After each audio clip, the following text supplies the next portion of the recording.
Both sides of the story.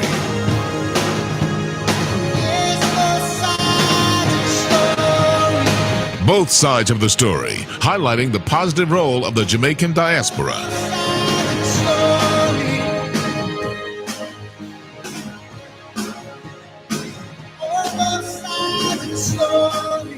Both sides of the story. Both sides of the story. We always need to hear both sides of the story. Both sides of the story. Time now for Both Sides of the Story on Power 106 FM. We will not take sides, but we listen to your side.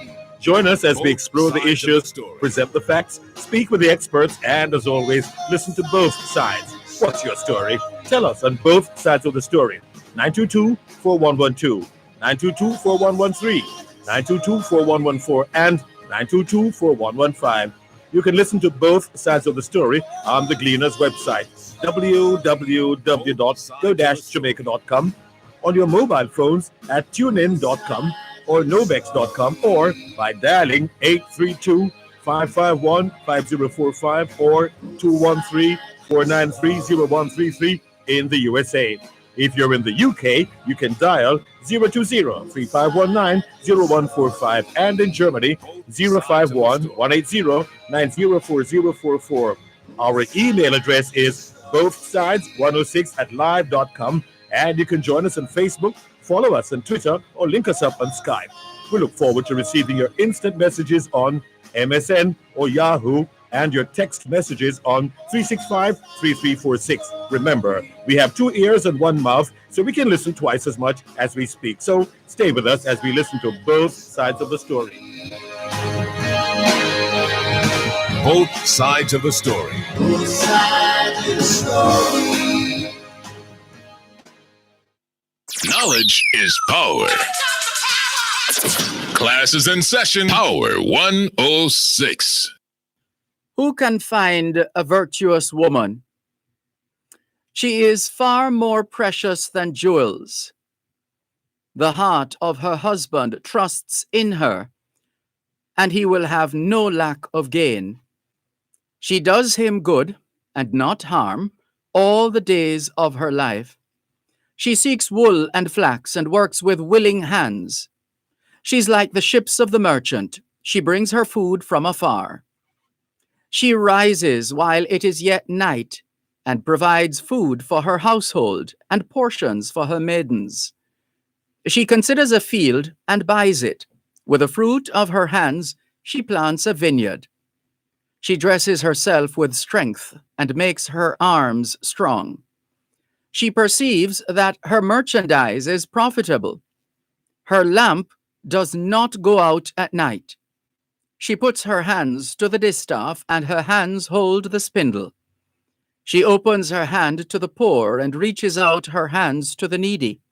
She's not afraid of snow for her household, for all her household are clothed in scarlet. She makes bed coverings for herself. Her clothing is fine linen and purple. Her husband is known in the gates when he sits among the elders of the land. She makes linen garments and sells them. She delivers sashes to the merchants. Strength and dignity are her clothing, and she laughs at the time to come. She opens her mouth with wisdom, and the teaching of kindness is in her tongue. She looks well to the ways of her household and does not eat the bread of idleness. Her children rise up and call her blessed. Her husband also, and he praises her. Many women have done excellently, but you surpass them all. Charm is deceitful, and beauty is vain. But a woman who fears the Lord is to be praised. Give her of the fruit of her hands, and let her works praise her in the gates.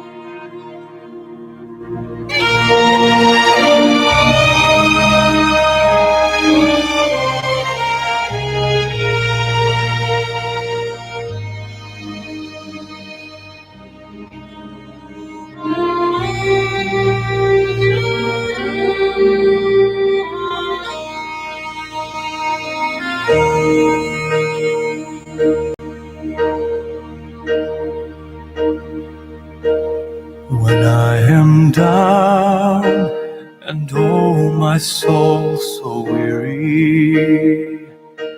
When troubles come and my heart burdened be, then I am still and wait here in the silence until you come and sit a while with me.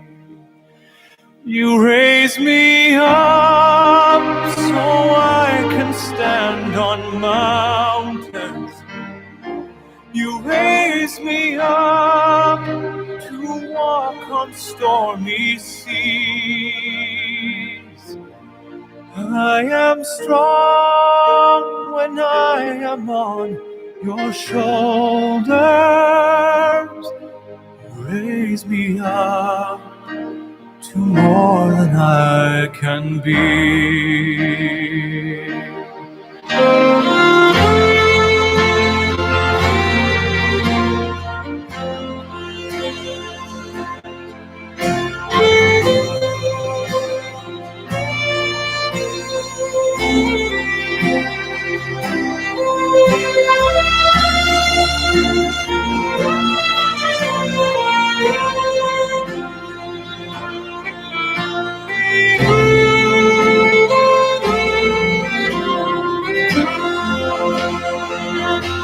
You raise me up so I can stand on mountains. You raise me up to walk on stormy seas. I am strong when I am on your shoulders. You raise me up to more than I can be.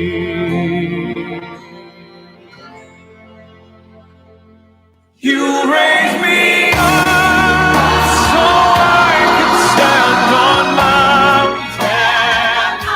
You raise me up to walk on stormy seas.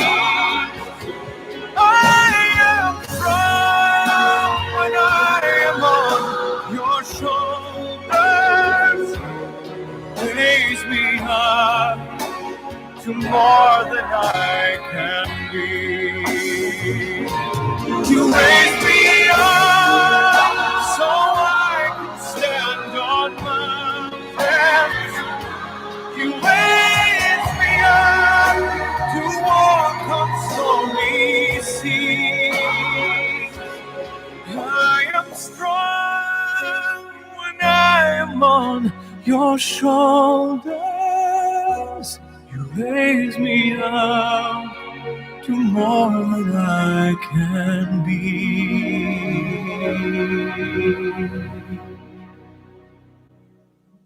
You raise me up to more than I can be.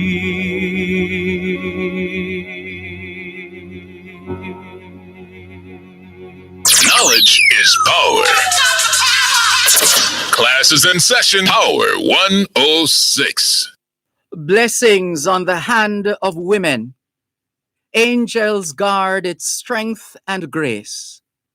In the palace, cottage, hovel, oh, no matter where the place. Would that never storms assailed it, rainbows ever gently curled. For the hand that rocks the cradle is the hand that rules the world. Infancy's the tender fountain, power may with beauty flow. Mothers first to guide the streamlets, from them souls unresting grow. Grow on for the good or evil, sunshine streamed or evil hurled. For the hand that rocks the cradle is the hand that rules the world. Woman, how divine your mission here upon our natal sod. Keep, oh, keep the young heart open always to the breath of God. All true trophies of the ages are from mother love impearled. For the hand that rocks the cradle is the hand that rules the world. Blessings on the hand of women, fathers, sons, and daughters cry, and the sacred song is mingled with a worship in the sky. Mingles where no tempest darkens, rainbows evermore are hurled. For the hand that rocks the cradle is the hand that rules the world.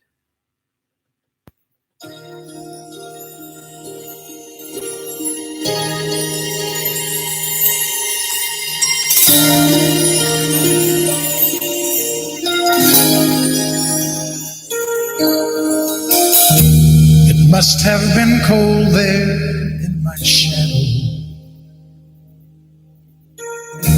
to never have sunlight on your face. You've been content to let me shine. You always walked a step behind. And I was the one with all the glory. You were the one with all the strength.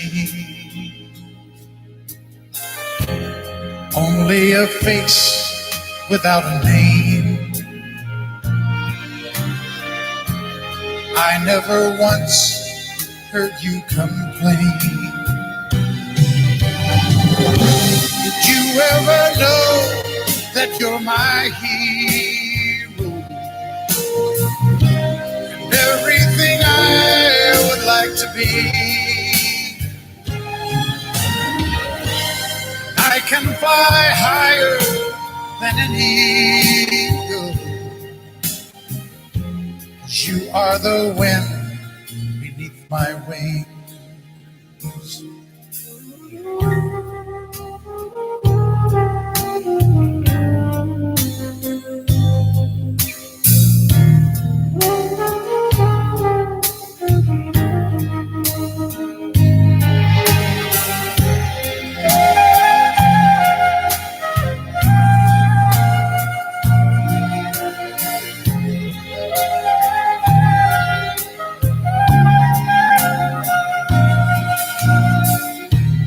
Might have appeared to go unnoticed, but I've got it all here in my heart. I want you to know I know the truth. I would be nothing without you. Did you ever know that you're my hero? And everything I would like to be. Oh, I can fly higher than an eagle. 'Cause you are the wind beneath my wings.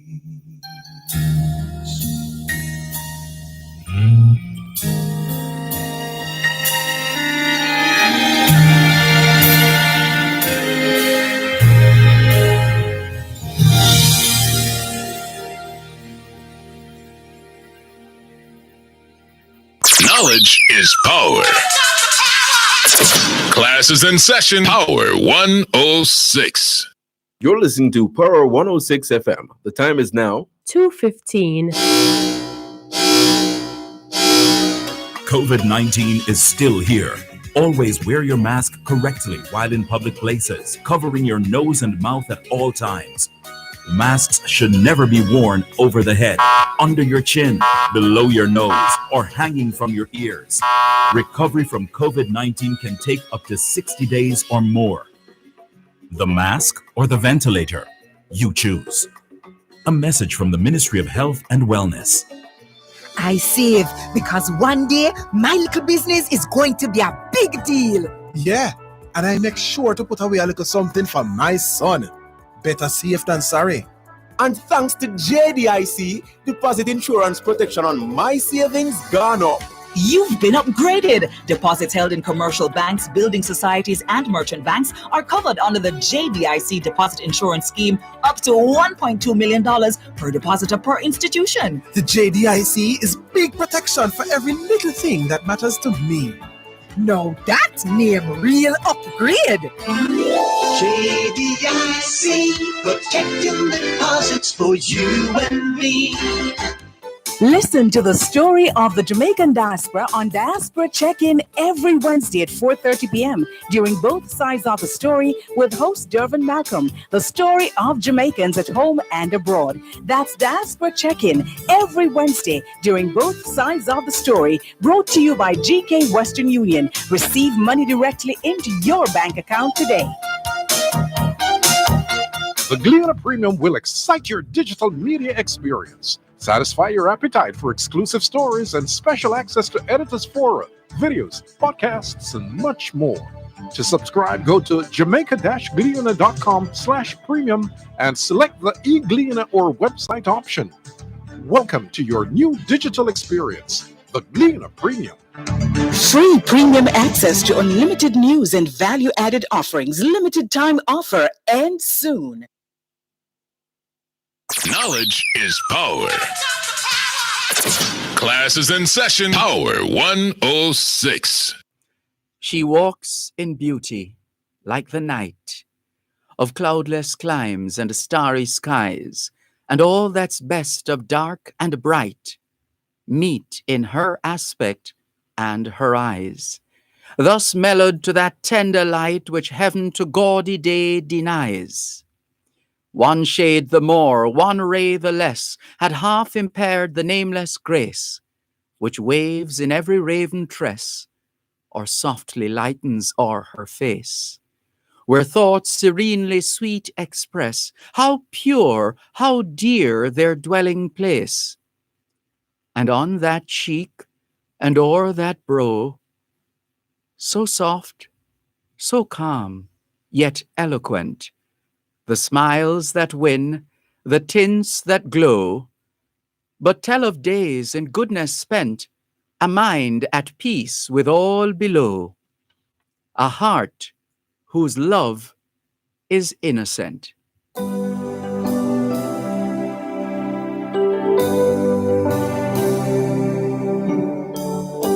I can't help smiling when I look at you. To keep from going crazy is all I can do. I'm so defenseless with you so close. The walls have crumbled from my body and soul. Write your name across my heart. I want the world to know that I am yours forever. And I'll wear it like a shining star. Write your name across my heart. Oh yeah. For you, my life is an open door. Everything I have is yours. I'll try to give you everything you need. But as far as love goes, there's a lifetime guarantee. Write your name across my heart. I want the world to know that I am yours forever. I'll wear it like a shining star. Write your name across my heart. In all my thoughts, in all I do, and all I say, I belong to you with with every breath I take. Write your name across my heart. I want the world to know that I am yours forever. And I'll wear it like a shining star. Write your name across my heart. And I'll wear it like a shining star. Write your name across my heart. Across my heart. Oh.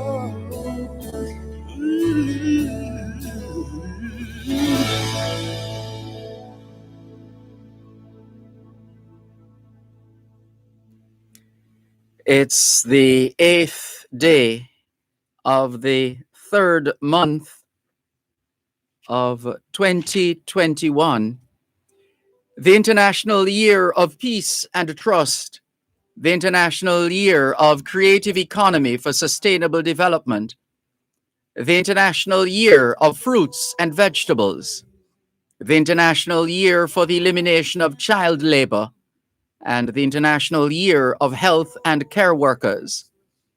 March is still being observed as Intellectual Disabilities Awareness Month and World Endometriosis Month. Commonwealth countries around the world are marking Commonwealth Day. It's Decoration Day in Liberia, Mother's Day in Bulgaria, Revolution Day in Syria, and San Juan de Dios is being commemorated in Peru. It's the 109th anniversary celebration of International Women's Day. Hoy es lunes el 8 de marzo 2021 y les saludamos en cualquier parte del mundo que nos están escuchando en este momento. Estamos muy agradecidos por el don de la vida y el privilegio de servirles en otra edición de su programa, Both Sides of the Story, ambos lados de la historia. Nunca vamos a tomar su audiencia por sentado, porque sabemos que ustedes tienen otras opciones. Y esta es la razón por la cual jamás olvidamos darle las gracias por elegir Both Sides of the Story, ambos lados de la historia, de lunes a viernes desde las 2 hasta las 5 de la tarde, aquí en Power 106 FM. La misión continúa para educar, capacitar, iluminar y estimular el espíritu empresarial. Bienvenidos. Write your name across my heart. C'est lundi le 8 mars 2021 et nous vous saluons tous qui nous écoutez où que vous soyez dans le monde. Nous sommes reconnaissants du don de la vie ainsi que du privilège d'être à votre service pour une nouvelle édition de votre programme Both Sides of the Story, le pour et le contre.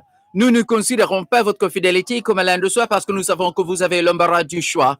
C'est pourquoi nous n'oublions jamais de vous remercier de choisir d'écouter Both Sides of the Story, le pour et le contre, du lundi au vendredi de 2h à 5h de l'après-midi sur notre antenne Power 106 FM. Nous continuons notre mission d'éduquer, d'habiliter, d'éclairer et d'encourager l'esprit d'entreprise. Bienvenue. And I'll wear it like a shining star. Write your name across my heart. Across my heart. All we're saying is it's Monday, the 8th of March, 2021, and we greet you well, wherever in the world you are listening to us right now. We remain eternally grateful for the gift of life and the privilege to serve you on yet another edition of your program, Both Sides of the Story. We don't ever take your listenership for granted because we know you have choices. And that's why we never ever forget to remember to say thanks for choosing to listen to both sides of the story, Monday to Friday, 2 to 5, right here on Power 106 FM. The mission continues to educate, empower, enlighten, and encourage entrepreneurship. Welcome. With you so close, the walls have crumbled. We started out this afternoon by celebrating the virtuous woman taken from the book of Proverbs. More precisely, Proverbs 31, 10 to 31. And we combined that with Josh Groban's You Raise Me Up. From there, we shared with you the hand that rocks the cradle is the hand that rules the world by William Ross Wallace. And we paired that with the Kenny Rogers favorite,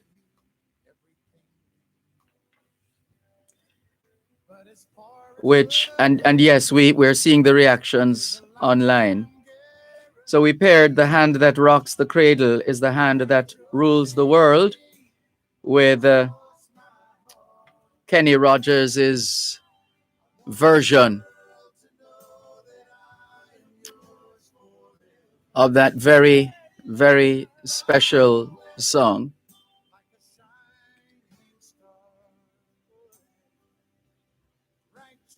Wind beneath my wings. And then we recited George Gordon Byron's She Walks in Beauty, another masterpiece, and capped it off with Kenny Rogers once again, Write Your Name. In celebration of our women on this International Women's Day, Monday, the 8th of March, 2021. The 109th anniversary celebration of International Women's Day. Good afternoon to those of you listening to us on 106.1, 106.3, 106.5, 106.7, and 106.9 from Moran Point to Negril Point, from the Goat Islands to Galena Point. This is Power 106 FM, serving Jamaica and the diaspora. Hello to those tuned in via the Power 106 FM app, which you would have downloaded from the App Store or the Google Play Store, depending on the nature of your device. Downloading is free, listening is free, whenever, wherever. We thank you for logging on to the Gleaner's website, go-jamaica.com. Subscribers to onespotmedia.com also have access to both sides of the story in particular and Power 106 FM in general. And then there are those who have dialed a designated number to listen to Power 106 FM from the USA and the UK. Those in the United States who wish to dial a number to listen to Power 106 FM can call 631-359-8281. And if you're in the United Kingdom and you wish to dial a number to listen to Power 106 FM, your number is 0330-606-0953. There's more after today's edition of Land Solutions. That I am yours forever, and I'll wear it like a shining star. You're listening to Power 106 FM. The time is now 2:30. The Jamaica Single Window for Trade, J-Swift, is moving to make cross-border trading easier for imports and exports. Effective March 1, 2021, all importers of plant and plant products must use the J-Swift online platform to apply for their import permits from the Plant Quarantine and Produce Inspection Branch at the Ministry of Agriculture. J-Swift will improve accessibility to cross-border trade services, reduce paper-based and manual transactions, reduce processing time, and accelerate the release of commodities. Jamaica's Single Window for Trade. bridging the gap, opening your window to trade. NIS pensioners, early encashment continues. Pension order vouchers with payable dates in March 2021 may be encashed as of March 4. All payments for the month of March may be collected at the same time at your nearest post office. Note, pension vouchers can only be encashed at post offices. A message from the Ministry of Labor and Social Security. The RJR Gleaner Communications Group Special Women's Day book celebrating 60 distinguished Jamaican women. Available now. Purchase your copy today at the Gleaner Library, 7 North Street in Kingston, the Gleaner Western Bureau, 23 Orange Street, Montego Bay, and the RJR Gleaner Gift Shop at 32 Lyndhurst Road. And with every purchase of 3 or more copies at the Gleaner Library, you have a chance to win 6-month subscription to the Gleaner Premium. Jamaican women of distinction, holding up more than half the sky.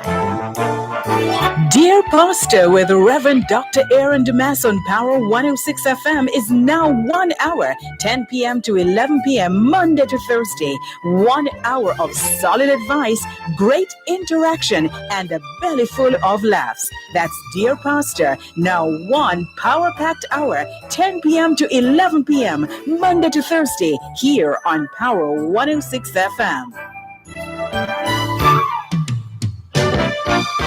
The following segment of Land Solutions is brought to you by Genesis Construction Company Limited.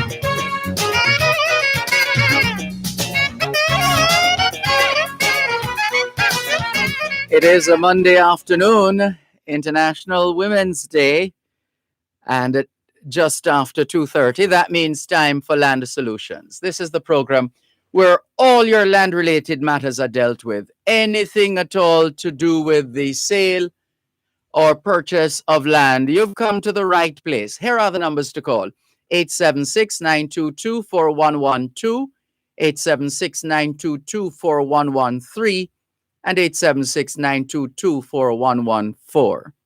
The text line for Land Solutions today is 876-880-2524. I'm sure I'm getting that wrong. Am I right, Calicia Findlay? Good afternoon. Good afternoon. It's 876-881-5254. There you go. Thank you very much. No problem. 876-881-5254. That's the text line for Land Solutions today, and it doubles as a WhatsApp number as well. 876-881-5254. The email address is landsolutionsja.com. landsolutionsja.com. On Facebook, it's facebook.com/landsolutionsja. The email address is gloria@landsolutionsja.com. gloria@landsolutionsja.com. The law firm Brown, Findlay and Company is headquartered in Suite 39 of the Winchester Business Center, corner of Winchester Road and Hope Road in Halfway Tree, St. Andrew. They also have an office at Shop 6 upstairs, the JN building in Ocho Rios, St. Anne. But in light of the COVID-19 protocols, you're being encouraged to pick up the phone and call the law firm Brown, Findlay and Company, as opposed to turning up.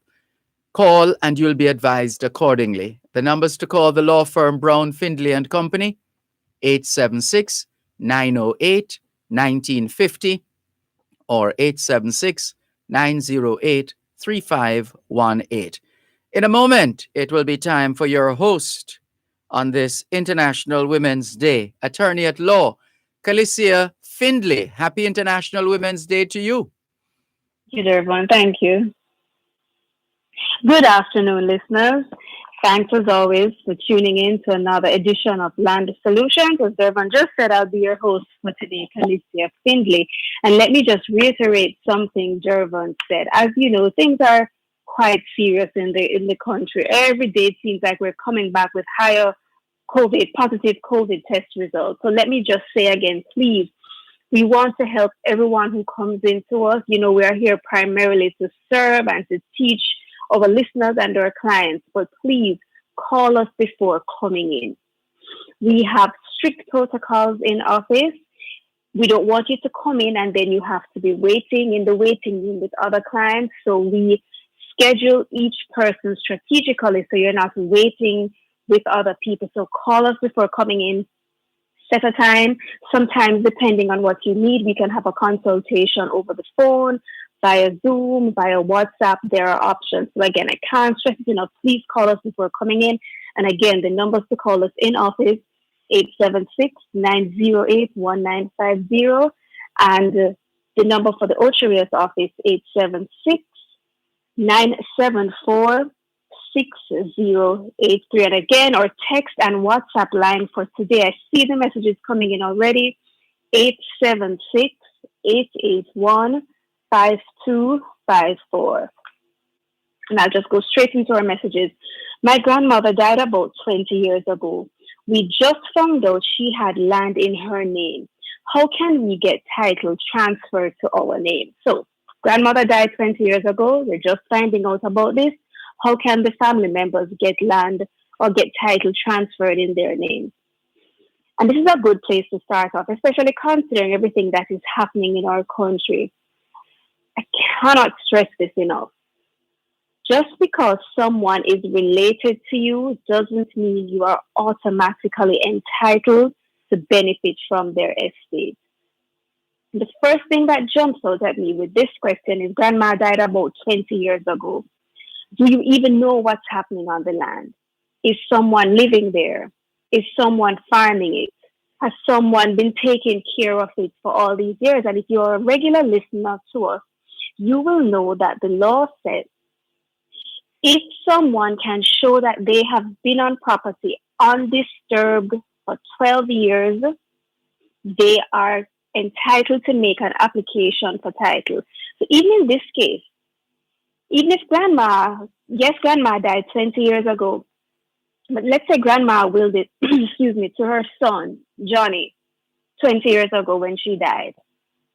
Even though you may have just, for argument's sake, found the will and the will is valid, Johnny is still alive. If someone has been living on this land for more than 12 years, or even for the entire 20 years, then just by virtue of them living on it means they can apply for a title. So don't just think that because it's your grandmother, you're automatically entitled to it. So let us now say it's a case where nothing has happened. Yes, and we do see that happening. Property has just been there. Nobody has been living on it, completely bushed up. Nobody has tried to take care of it, fence it, nothing. If it's a case like this and you have now found grandmother's will, you can go ahead and one of her, whoever she would have willed it to, her executors or one of the beneficiaries, they can make an application for probate. But what I want you to please take away from this question, and of course you would seek the advice of an attorney before getting started, don't just assume that because a relative of yours owns property and they're now deceased, that you're automatically entitled to it.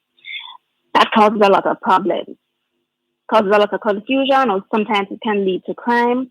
Go in, seek legal advice first.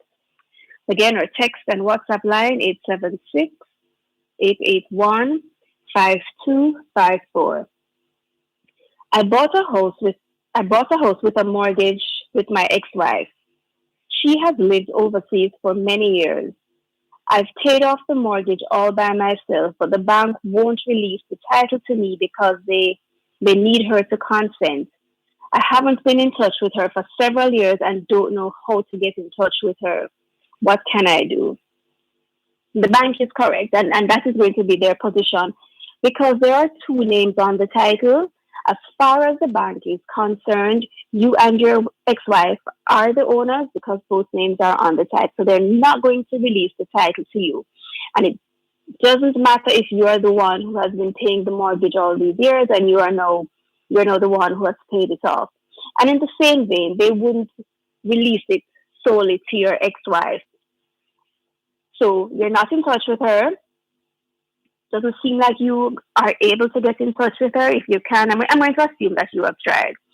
So failing that and not having anything in writing from her, you would either one have to seek a court order for them to release the title to you. But what you could also consider, since she has been overseas for quite some time, and it seems that you have been the one, you said you paid off the mortgage. Not sure if you have been living there, but let us just assume that you have been living there all this time. Similar to what we always discuss, if you can show that you have been there for at least 12 years, you're the only one who has been taking care of the property, paying all the expenses, then you can now actually go ahead and make an application for the title to be entirely in your name. So yes, you would already have your half share in your name. So essentially what you would be doing is making an application for your ex-wife's share to now belong to you. And it's the same type of application we would do as if a title had never been issued. So you'd have to get the property surveyed, have your two witnesses who can speak to the 30 to 40 year history of the property, ensure all the property taxes have been paid up. We prepare that application, submit it to the titles office for processing. And let me just say, in light of everything that has been happening with COVID, processing times have been significantly delayed everywhere. We are especially experiencing that now with the titles office. So in a case like this, a title application would take about a year to 18 months. They will take longer. For instance, I had an application recently. It's a transfer that usually takes about a week to a week and a half.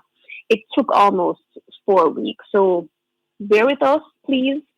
Bear with the different agencies, court, stamp office, titles office, because as I said, everything is delayed now because of what's happening with COVID. But back to this message. No, the titles office isn't going to release the title to you because there are two names on it. So you either need her consent or you need to make an application directly for the title in your name. And what we would start by doing, we have to show you say that you have over the years or over time, you have actually tried to reach out to her. Because if we just go ahead and make an application, they may want more information. So I would say start by putting an ad in one of the papers, one of those whereabouts ad. Anybody knowing the whereabouts of Mary Smith, please contact so and so. So what we can do is show evidence that you have tried to get in touch with her. And of course, if you're in a position like this, where you are about to, or you think you may be able to make an application for title in the future, it is of utmost importance that you save all your evidence. So any receipts for anything you would have spent on the house, your mortgage payments, fixing it up, improving it, paying the utilities, paying the property taxes, the more evidence we have, it builds a more credible case. Yes, applications can be done without any documentary proof, but if you have that, it certainly makes your application easier. Again, our numbers to call in,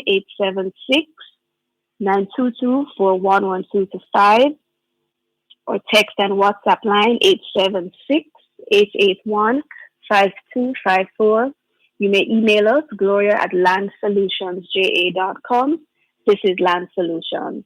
Win more money with Lucky Play Lotteries. Play Big Pot, Super 5, and Dream 6 today. The time by Lucky Play Lottery is 2:45. 34 years ago, Exim made a commitment to Jamaica to help facilitate economic growth by providing loan financing solutions to companies just like you.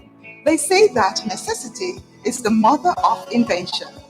And in times like these, our commitment to you has not wavered. The success of your business is our priority. Exim cares. Exim cares about your business. Exim cares about you. Farmers, you can now control your fungal diseases with Eradicate, a systemic fungicide from Newport First and Jamaica Limited. Eradicate controls coffee rust, leaf spot, black and yellow cicatoca, early and late blight, powdery and downy mildew, and other fungal diseases on your crops. Get your Eradicate at your nearest farm store or at the Newport First and office, 2A, 2B Worry Wharf Complex. Take back control with Eradicate. The Ministry of Industry, Investment and Commerce presents MIIC Live on both sides of the story with Dervan Malcolm every first and third Thursday at 3:30 p.m. to 4 p.m. Learn more about the manufacturing strategy, modernization in trading, foreign direct investments, and much more right here on Power 106 FM. This broadcast of MIIC Live is brought to you by the Ministry of Industry, Investment and Commerce. Dear Pastor with Reverend Dr. Aaron Damas on Power 106 FM is now 1 hour, 10 p.m. to 11 p.m. Monday to Thursday. 1 hour of solid advice, great interaction, and a belly full of laughs. That's Dear Pastor, now 1 power-packed hour, 10 p.m. to 11 p.m. Monday to Thursday here on Power 106 FM.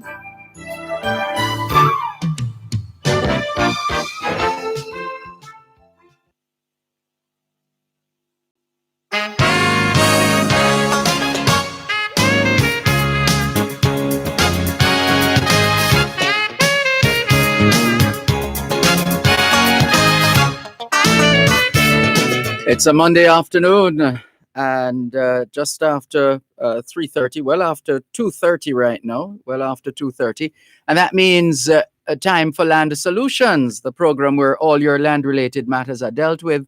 Anything at all to do with the sale or purchase of land, you've come to the right place. Here are the numbers to call: 876-922-4112 to 5. But for the purpose of this program, let's say 876-922-4112 to 4.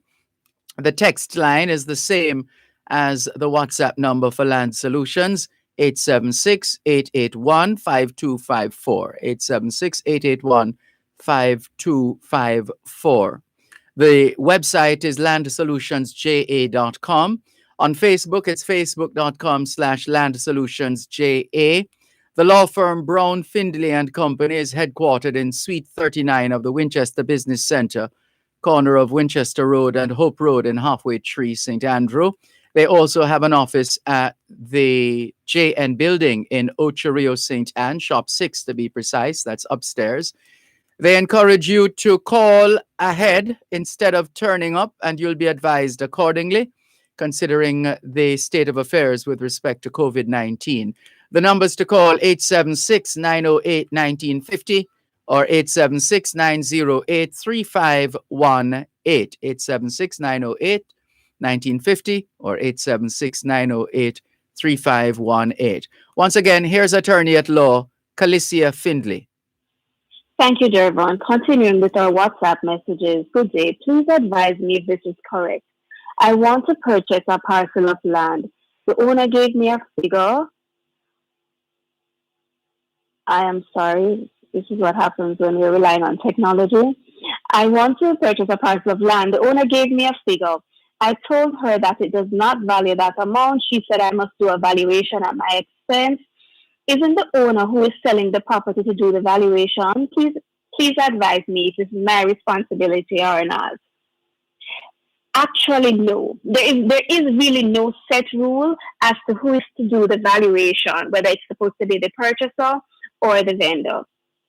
Anybody can do it.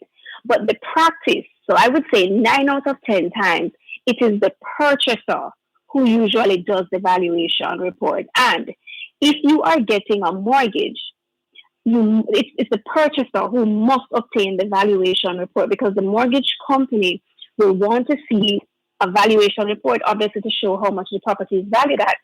But mortgage companies also want the valuation report to specifically state that this valuation was commissioned by the purchaser. So when you're buying with a mortgage, your name must appear on the valuation valuation report. So yes, in your case, there is no problem with you going ahead to get it. And if the vendor also wants to do it, that's fine. In fact, what I tell most of my clients is if a seller already has a valuation report, it doesn't stop you from getting yours. If you trust theirs, fine, you can work with it. But it is always best to do your own report to confirm what theirs says. Because let's face it, let's be realistic. Sometimes there's a lot of dishonesty. I remember having a matter sometime it wasn't last year, it was the year before. I'm representing a seller and I know the property.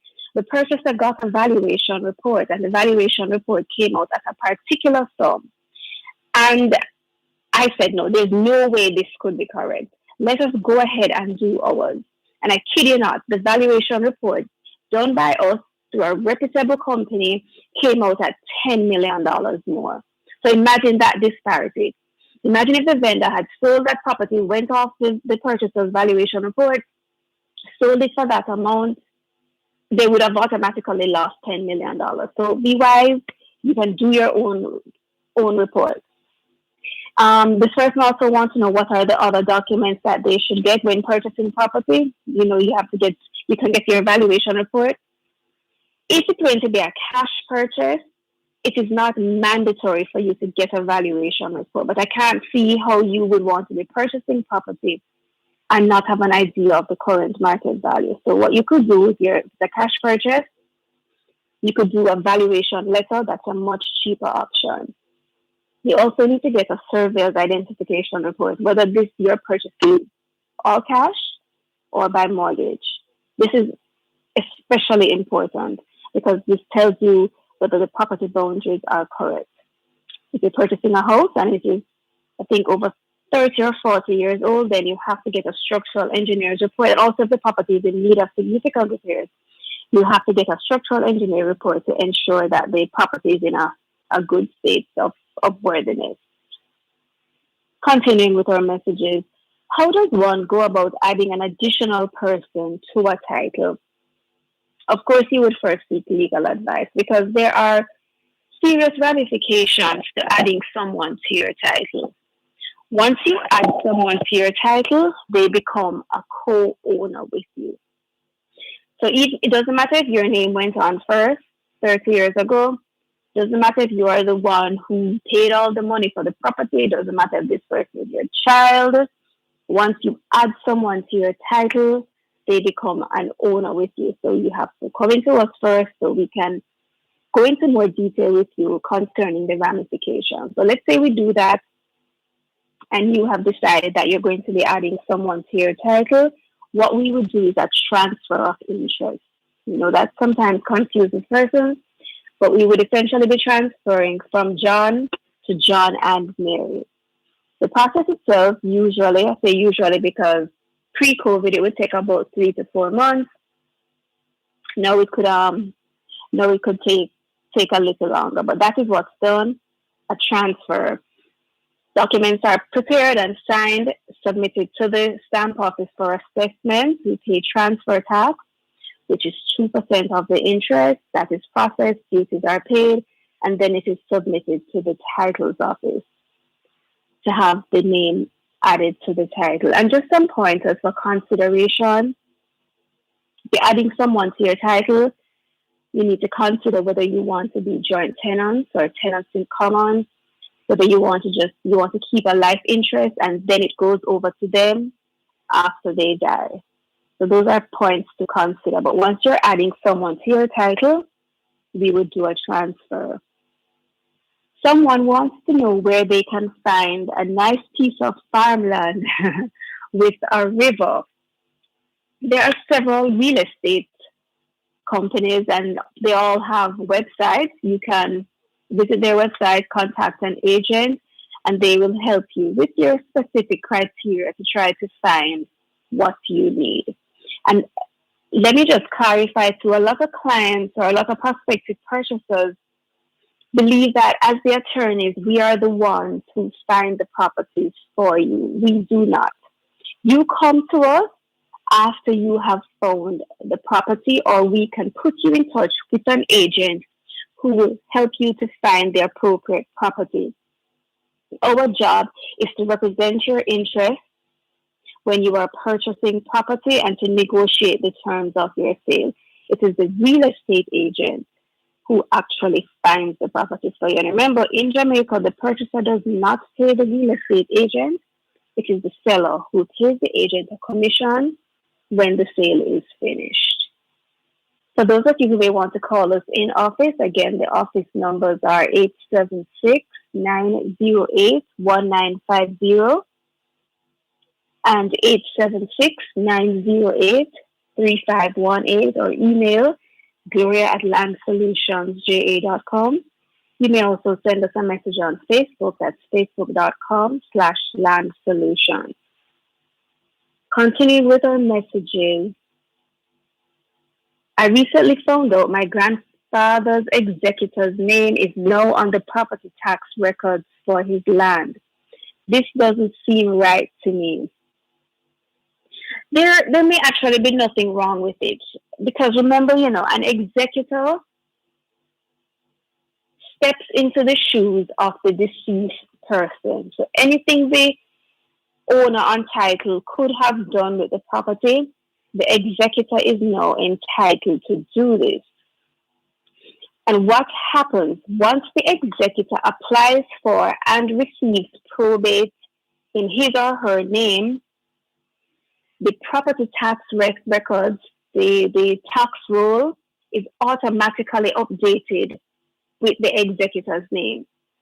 So sometimes when you look on the notice of assessment from the tax office, that's the notice of assessment for your property taxes. In a case like this, you either see the executor's name, or you perhaps see, let us say John Brown is the deceased person. You can also see estate John Brown.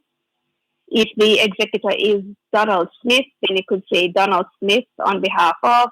There are different variations. I could just say Donald Smith, the name of the executor. It doesn't mean there's anything untoward. Doesn't mean there's anything dishonest going on. I know often as Jamaicans, we are quick to think that there is something wrong or there is something untoward. Somebody's trying to steal property, but this isn't the case. So what you can do, you can always, property tax records are public. You can make a request at the tax office for more information.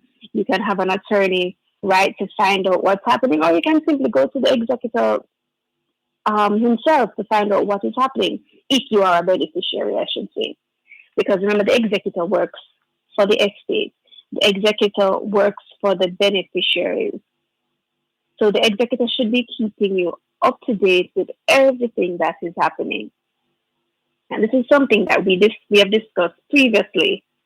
If you are a beneficiary, if the executor of the estate isn't giving you regular updates, if they haven't applied for probate, then there are certain steps you can take. You can have an attorney write them to find out what is happening. If you feel that they're being negligent, if you feel that they're unable or unwilling to act, you can take certain legal steps to remove them from the executor. So don't just always sit and wait on the executor. So many times I've heard beneficiaries saying, this person passed away 5, 10, 15 years ago. All know the executor hasn't started anything. Don't just sit and wait. There are always options. If there's ever any doubt, go into an attorney for a consultation. And for those of you who may want to come into us for a consultation, we have offices at Winchester Business Center in Harper Street and Ocherville. And those numbers are 876-908-1950 and 876-974-6083. This is Land Solutions. You're listening to Power 106 FM. The time is now 3:00. How can you make your business thrive in the new normal? By using the most powerful IT solutions from Digicel Business Hub to optimize your business operations. High-speed Wi-Fi, mobile and office phones, IT security, Microsoft Office with Teams, and much more. Get Digicel Business Hub, world-class IT from just $399 USD a month for 5 users. Visit us today on www.digicelbusiness.com. for haulage, welding, moving, dredging, pile driving, cranes for lifting up to 450 tons, and skilled workmen, call Mobile Welding and Engineering Works, 29 Marion Road, Montego Bay, and 85 Old Hope Road, Kingston 6. Mobile Welding and Engineering Works, the strongest name in steel. Tune into Farm Talk, 6:18 to 6:35 a.m. the first Tuesday of every month, and 6:18 to 6:45 p.m. the last Tuesday of every month for FirstSan in the Field. Real issues, real solutions. Join the Newport FirstSan team in the field as they identify problems and tell you how to address them. FirstSan in the Field. Real issues, real solutions is brought to you by Newport FirstSan Jamaica Limited, the first on the land. Dear Pastor with Reverend Dr. Aaron Damas on Power 106 FM is now 1 hour, 10 p.m. to 11 p.m. Monday to Thursday. 1 hour of solid advice, great interaction, and a belly full of laughs. That's Dear Pastor, now 1 power-packed hour, 10 p.m. to 11 p.m. Monday to Thursday here on Power 106 FM.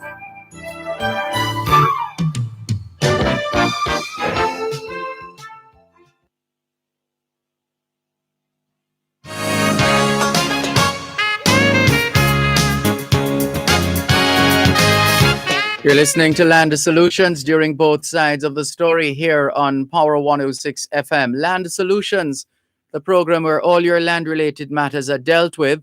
The numbers to call, 876-922-4112, 876-922-4113, and 876-922-4114. The text line is the same as the WhatsApp number for today's edition of Land Solutions. It's 876-881-5254, 876-881-5254. The website address is landsolutionsja.com, landsolutionsja.com. On Facebook, it's facebook.com/landsolutionsja. And the email address is gloria@landsolutionsja.com, gloria@landsolutionsja.com. The law firm Brown, Findlay and Company is headquartered in Suite 39 of the Winchester Business Center, corner of Winchester Road and Hope Road in Halfway Tree, St. Andrew. They also have an office at Shop 6 upstairs, the JN Building in Ocho Rios, St. Anne. They ask you to take note of the current COVID-19 situation in Jamaica and the infection prevention and control measures. In other words, call. Don't just turn up at the offices of Brown, Findlay and Company. You're encouraged to call and you'll be advised accordingly. 876-908-1950 or 876-908-3518. In a moment, once again, your host on Land Solutions for today, attorney at law, Calicia Findlay. We have a call for you, Calicia. Thank you, Dervan. Hello, good afternoon. Pleasant afternoon. How are you? Good afternoon. How may I help? Yes, I would like to know how to go making a will when the property was purchased at joint tenancy. All right. As you know, or as you may know, you see, when you own property with someone as joint tenants, yes, it is the surviving person who can will their share. Yes. Life is uncertain. We don't know who may go first. Right. So I would just say, go ahead, come into us, let us make a will for you, and we see what happens. But just so you know, if you make a will, but you die before that person, yes, the property reference in your will not be valid because it is the survivor who can will their share. So when we have a joint tenancy situation, what we would say is, in the event that this person dies before me, that is the person who you own it with. Yes. So in the event this person dies before me, then I will my house at so and so to this person. Following me? Yes, I'm following. So it can be done, but it is the survivor who will be able to transfer or to have their property transferred after this. Okay. All right? Because with joint tenancy, the survivor gets everything. Okay. You So, understand, or you want me to explain and the again? person, could the person's name be added to the title? The person who you want to will it to? Yes. Yes, that is a possibility. Would the person who you currently own it with as joint tenants, would they agree to adding that other person? Yes. Yes, then certainly it can. The third person's name can be added. And as we It can always be given tell, to them as a gift. yeah, man, certainly. As we always tell clients, Yes. it is always easier and quicker to put someone on your title, Yes. to add their name while you are alive. Okay. All right. All right. Thank you for calling. So as I heard it announced, I have to call in and then make an appointment. Yes. So call the office tomorrow, and we'll set up a time for you to come in. All right. All right. Thank you very much. You're welcome. Again, our numbers to call here: 876-922-41124, or text and WhatsApp line 876-881-5254, and to call us in office 876-908-1950. Someone wants to know how they can go about locating a piece of commercial property in Hillshire to purchase. If you're looking for property in a specific location, I would refer you back to a real estate agent, or you can do an online search with any real estate company. You can put in certain keywords. If you have a particular location, a particular parish, you can put in that information and see what comes up. However, property may be for sale, but it may not necessarily be listed with a real estate agent or real estate company. So if it is not listed with them, it may not necessarily come up on their website. So what you can do is literally walk around, drive around the neighborhood to see if you see by the chance any for sale signs, and contact the owner. I've had clients who have been interested in properties. The properties were not for sale, but they were able to still pull the title. Remember, titles are public documents. Got the owner's information and then contacted the owner that way, and they were able to negotiate terms of sale. So it all depends maybe on how much you want the property, but certainly you can start. Easiest way is to start searching on a real estate company's website. Continuing with our messages. My friend's father has left land for him. However, the executor has lost the will before probate. What are the options available to get his name on title? I sincerely hope that you would have a photocopy of the will, because whereas will, so let me backtrack a little. To apply for probate, we need to have an original will. If the will has been lost, but there is a photocopy of the will, we can make an application for the court to accept the photocopy as being a valid copy. Once we get that court order saying, yes, this is actually a true copy of the will, we can then use that copy approved by the court to make an application for probate. It's an entirely different application. It maybe doubles or triples the time for probate, because probate in and of itself takes about a year.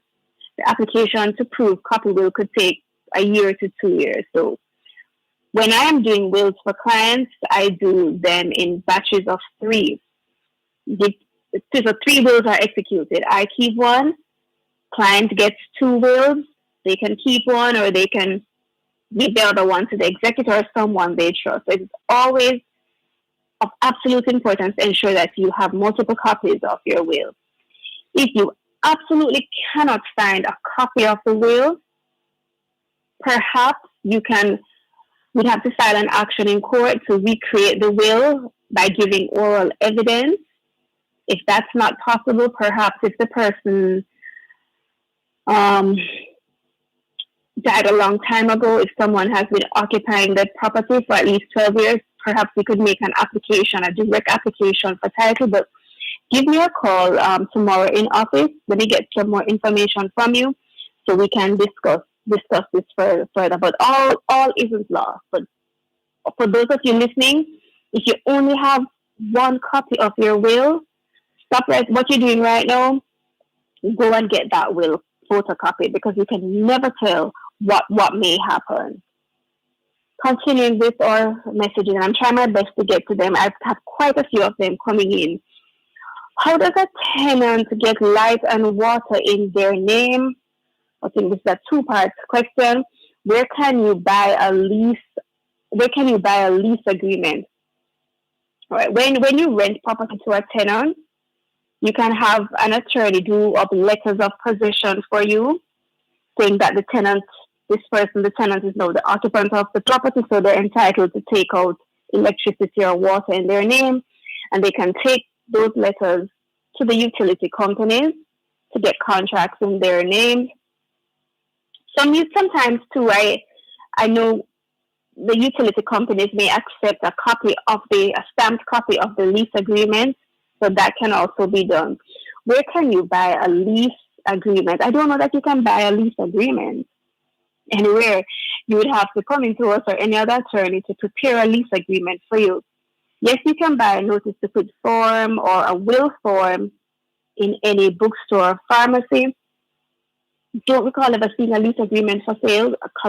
Someone can correct me if I'm wrong, and of course, these agreements are available online, but I caution you, have an attorney do it, because remember, what you're seeing online is not specific to Jamaica, and it may not also be specific to you. So don't be tempted to just take the easy way out, print something offline, and then it ends up not being valid. And we see this quite often, especially with powers of attorney.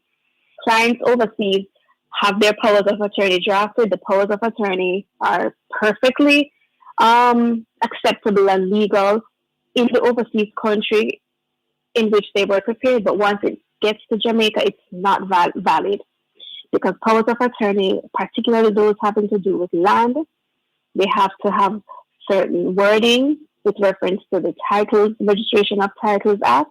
But often what happens is that people spend their money going before a notary public or an attorney in another country, and then once they get here, they aren't valid. So please be very careful.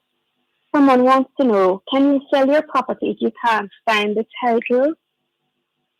You can start a sale, but you can't finish it. Because to convey or to transfer title to a purchaser, you need to have the physical document, the title, to note this new owner's name on the title. So yes, and we start sales all the time, knowing that we have to do a lost title application. So the lost title application is actually done at the same time that the sale is going on, and we get the new title in time to coincide with the ending of the sale. So if you have lost your title, you have to do a lost title application. What happens is sometimes many people, they don't have the money to go ahead and do a lost title application. They have to wait until they have found a purchaser. So the intent is to use the money from that sale to fund the lost title application. So which is why we end up usually having a sale and a lost title application at the same time. So don't think though that you have to wait until you have a new title to find a purchaser. You can start looking for a purchaser. We can do both of them at the same time. But just so you know, we cannot finalize the sale until the lost title application has been completed. With a lost title application, you have to say what you think may have happened to the title, who usually had access to it, where it was usually kept. So you have to specify what you think happened to it. What are the circumstances surrounding the loss? You think someone stole it, or you think you may have, thrown it away accidentally. This is Land Solutions. Coast to Coast Concrete, the high quality concrete for fencing, roofing, foundation, and road surfacing. Call 876-754-7472. The time by Coast to Coast Concrete is 3:15. The RJR Gleaner Communications Group Special Women's Day book celebrating 60 distinguished Jamaican women. Available now. Purchase your copy today at the Gleaner Library, 7 North Street in Kingston, the Gleaner Western Bureau, 23 Orange Street, Montego Bay, and the RJR Gleaner Gift Shop at 32 Lyndhurst Road. And with every purchase of 3 or more copies at the Gleaner Library, you have a chance to win 6-month subscription to the Gleaner Premium. Jamaican Women of Distinction, holding up more than half the sky.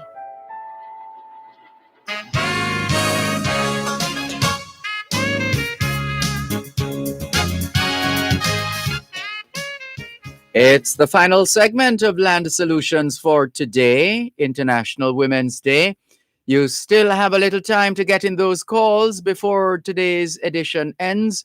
Here are the numbers to call: 876-922-4112, 876-922-4113, and 876-922-4114. The text line is the same as the WhatsApp number for Land Solutions today, 876-881-5254, 876-881-5254. The email address is gloria@landsolutionsja.com, gloria@landsolutionsja.com. The website, landsolutionsja.com, landsolutionsja.com. On Facebook, it's facebook.com/landsolutionsja. The law firm Brown, Findlay and Company is headquartered in Suite 39 of the Winchester Business Center, corner of Winchester Road and Hope Road in Halfway Tree, St. Andrew. They do have an office upstairs, Shop 6, the JN Building in Ocho Rios, St. Anne. They encourage you, in light of all that's happening with respect to the COVID-19 prevention and control measures, you're encouraged to call the law firm Brown, Findlay and Company at 876-908-1950 as opposed to turning up. Call and you'll be advised accordingly. 876-908-1950 or 876-908-3518, 876-908-3518. We have a call holding for attorney at law, Calicia Findlay. Thank you, Dervan. Hello, good afternoon. Sorry, lost that one. Sorry about that. No problem, Dervan. Let me continue with our WhatsApp messages. My neighbor is processing a land title, the NLA, and that stands for the National Land Agency, served me with a 21-day notice to respond, and that's 21 days after September 2020. I received this notice this March 2021. I'm not even surprised by that. Is this notice valid to me? I want to raise a concern. The postmistress said the letter just arrived. Yes, go ahead and still raise your concern. Go right ahead, because after a title application is submitted, after the title application has been approved, there is a mandatory 6-month waiting period for anyone to raise an objection. Not sure of the exact dates in your case, but go ahead, lodge your concern or raise your objection and see what happens. And this is all too common, unfortunately, where mail is delayed.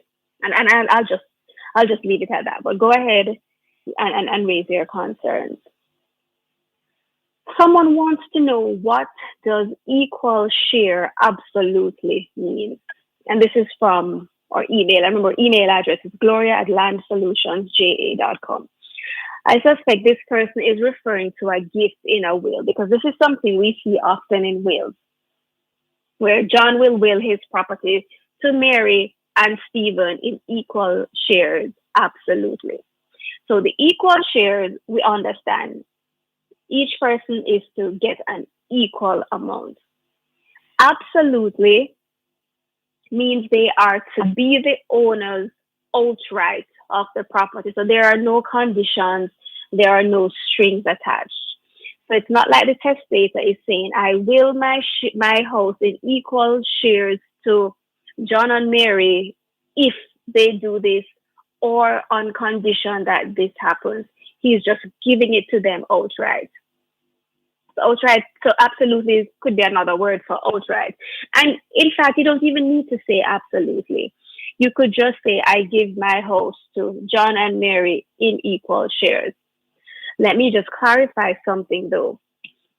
There is a difference to saying, I give my house to John and Mary, as opposed to I give my house to John and Mary in equal shares. To the layman, you may think that there isn't a difference, but for the purposes of the law, there is a difference. Once we add any words after the names of the parties or any descriptive words, it automatically means that they are going to be taking it as tenants in common. So you give your house to John and Mary equally, tenants in common. If you just say, I give my house to John and Mary, it means that you're giving it to them as joint tenants. So I find a lot of people, when they do their wills on their own, their intention is really to have beneficiaries take the property as joint tenants, especially in a case where you have a parent willing property to a child, or to children, I should say. So they will say, what their intention is that if one child dies first, they want the other child to take everything. But they say equally, so what that means is that once one of the children dies, their share won't automatically go to the surviving sibling. So you have to be very careful, which is why we say, even though a will can be a simple document, there are certain nuances that you as a layperson may not understand, so it is always best to have an attorney prepare your wills for you. So let me just say this again. If you will your property to John and Mary equal shares, it means John and Mary are going to take it as tenants in common. If you will your property to John and Mary full stop, it means John and Mary are going to take the property as joint tenants. We have another call for you, Calicia. Thank you, Dervan. Hello, good afternoon. Good afternoon, Miss. Hello, afternoon. How may I help you? I want to make a will. Yes. How can I leave my property to all my 5 children as a family home? You can leave it to all 5 of your children. Exactly. Yes? You can leave it to all. Hello. You can leave it to all 5 of them. You can say in your will that you want it to be the family home, but you cannot. There's certain things you can't control from the grave, because yes, that may be your intention, but the children may have another intention. So yes, you can say that, but it may not be enforceable. You understand what I'm saying? I'm not sure if she still hear me, but yes, you can will your property to all 5 children. You can state that it is your desire that it remains as a family home, but it happens sometimes. You see, beneficiaries don't necessarily carry out the wishes of the person. Circumstances can change. Just like how, sometimes many people will say, this house should never be sold. That is actually against the law. You can state it in your will, but it cannot be enforced. It cannot be done. So yes, your will can say your house should not be sold, but the executors can ignore that and they will have no legal ramifications. What you can do also to ensure that it stays in the family for as long as possible, it could never happen forever, you could will it to the 5 children as tenants in common, so that they can in turn pass their share to whoever they want. So that's one way to kind of get around it and ensure it stays in the property for some time. But remember also, even if you will it to the 5 children, if there isn't enough money in the estate to pay the attorneys, to pay the estate duties, then the executors can go ahead and sell the property. And if the property is sold, clearly your wishes will not be honored. So it's all well and good that you have a certain intention when making your will, but please ensure that you can give effect to your intention. So what I'm saying is ensure that there is enough money in your estate to pay the executor, to pay the lawyer, and to pay the government. Let me see if I can get in another quick message. Why is it that marriage revokes a will? What does this mean? Marriage revokes a will. The short answer is because that's what the law says. And essentially what this means is that if you make a will today and it's a valid will, you get married tomorrow, Tuesday.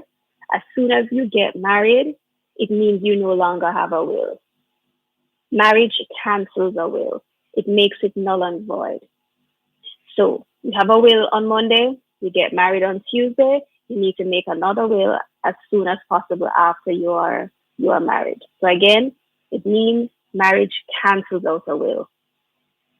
If for those of you who may have gotten married and you think I already have a will, I am relying on that will, sadly you are mistaken because you will need to do another will. And this is particularly important because many people may not necessarily want to will their property to their spouse or not. They may not want to will everything to their spouse. They may want other family members or friends to benefit.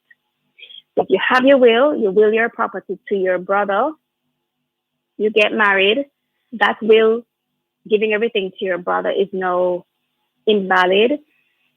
You're married, you don't make a will, you die, your spouse is entitled to half your estate if you die without a will. So please ensure that if you have made a will and afterwards you got married, ensure that you do another will. And the will can say exactly what was said in the previous will. You don't have to change anything, but you have to have a new will to ensure that it is a date that occurs after you got married. Someone wants to know, how do I sell a piece of my land? This is what gets people in trouble.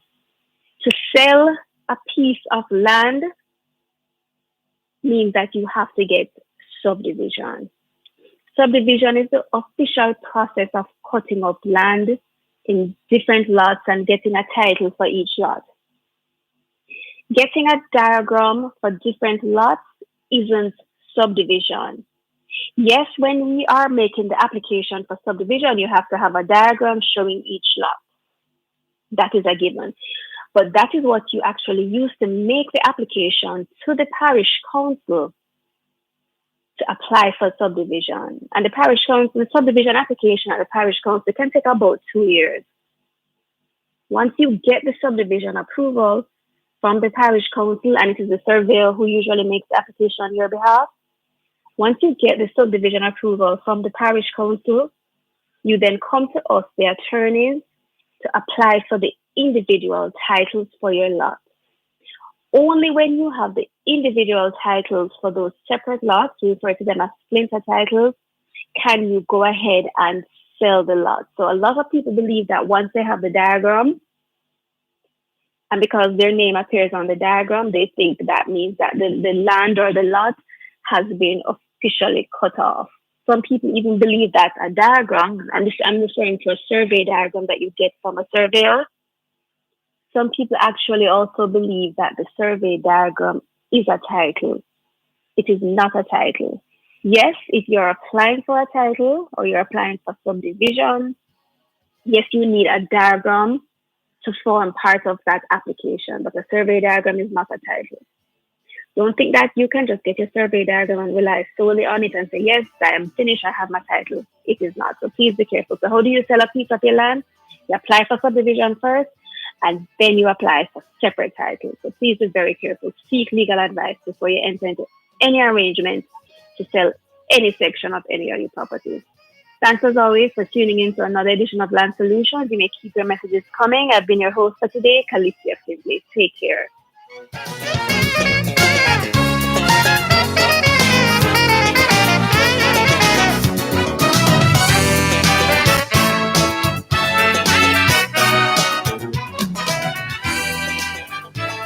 The preceding segment of Land Solutions was brought to you by Genesis Construction Company Limited. You're listening to Power 106 FM. The time is now 3:30. Dear Pastor with Reverend Dr. Aaron Damas on Power 106 FM is now 1 hour, 10 p.m. to 11 p.m. Monday to Thursday. 1 hour of solid advice, great interaction, and a belly full of laughs. That's Dear Pastor, now 1 power-packed hour, 10 p.m. to 11 p.m. Monday to Thursday, here on Power 106 FM. Both sides of the story. Tune in this and every Tuesday at 3:30 p.m. for Kids Connect during Both Sides of the Story with host Dervan Malcolm to join in a series of discussions on building a strong relationship with your child. We invite children to call in and voice their concerns. This broadcast is brought to you by the Child Protection and Family Services Agency, CPFSA, Every Child Deserves Protection, Margins Pharmacy, and Community Meds Pharmacy. That's a live broadcast of Kids Connect during Both Sides of the Story with host Dervan Malcolm at 3:30 p.m. this and every Tuesday, right here on Power 106 FM. Sides of the story.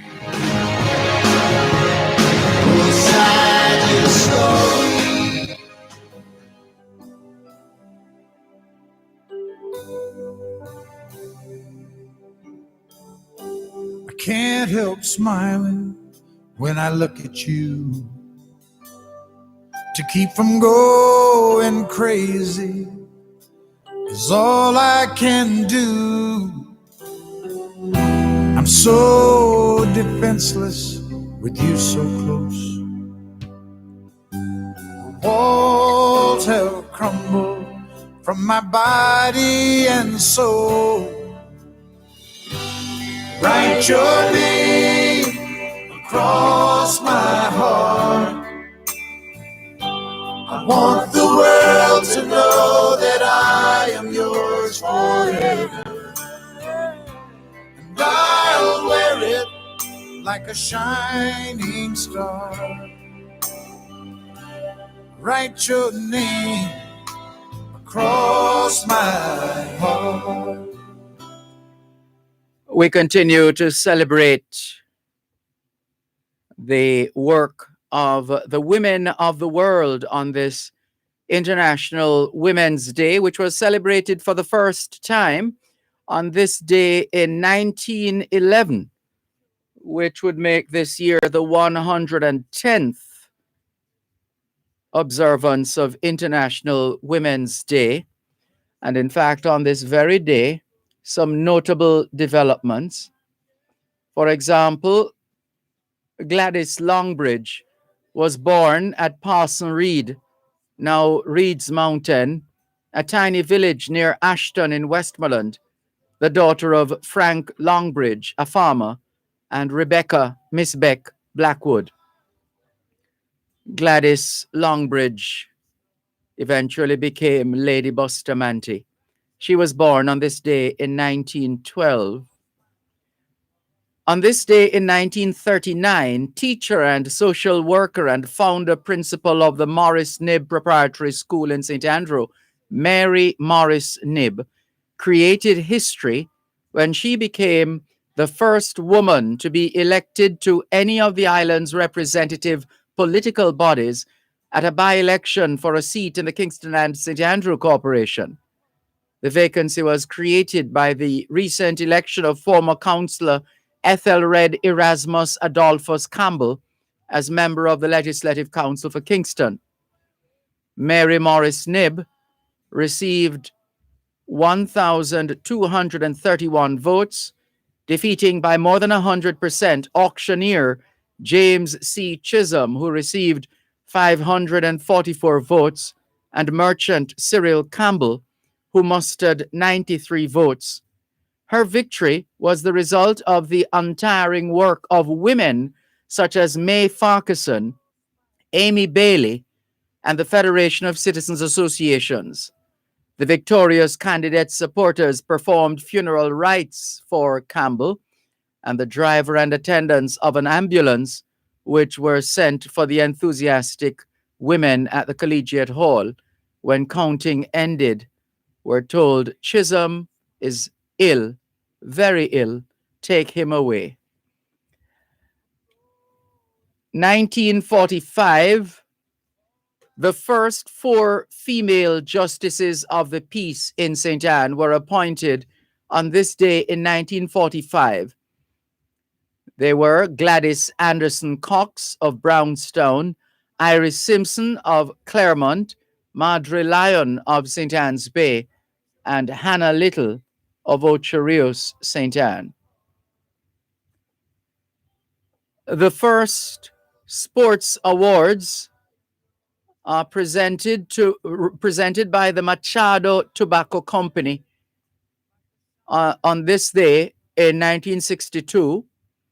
The presentations were made to 12-year-old table tennis star Joy Foster, the youngest ever sportswoman of the year in the world, at least at that time, 1962.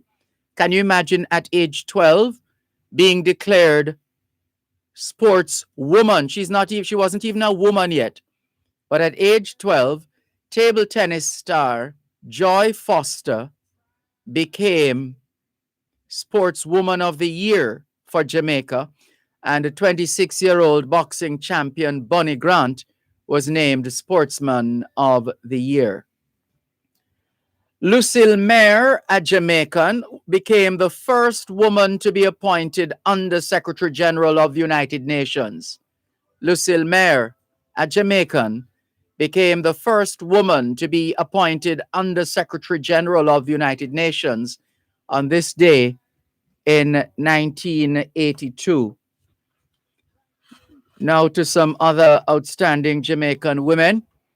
Dr. Cicely Williams began her medical studies at the age of 20 and graduated from Oxford University with a Bachelor of Medicine and Surgery in 1923.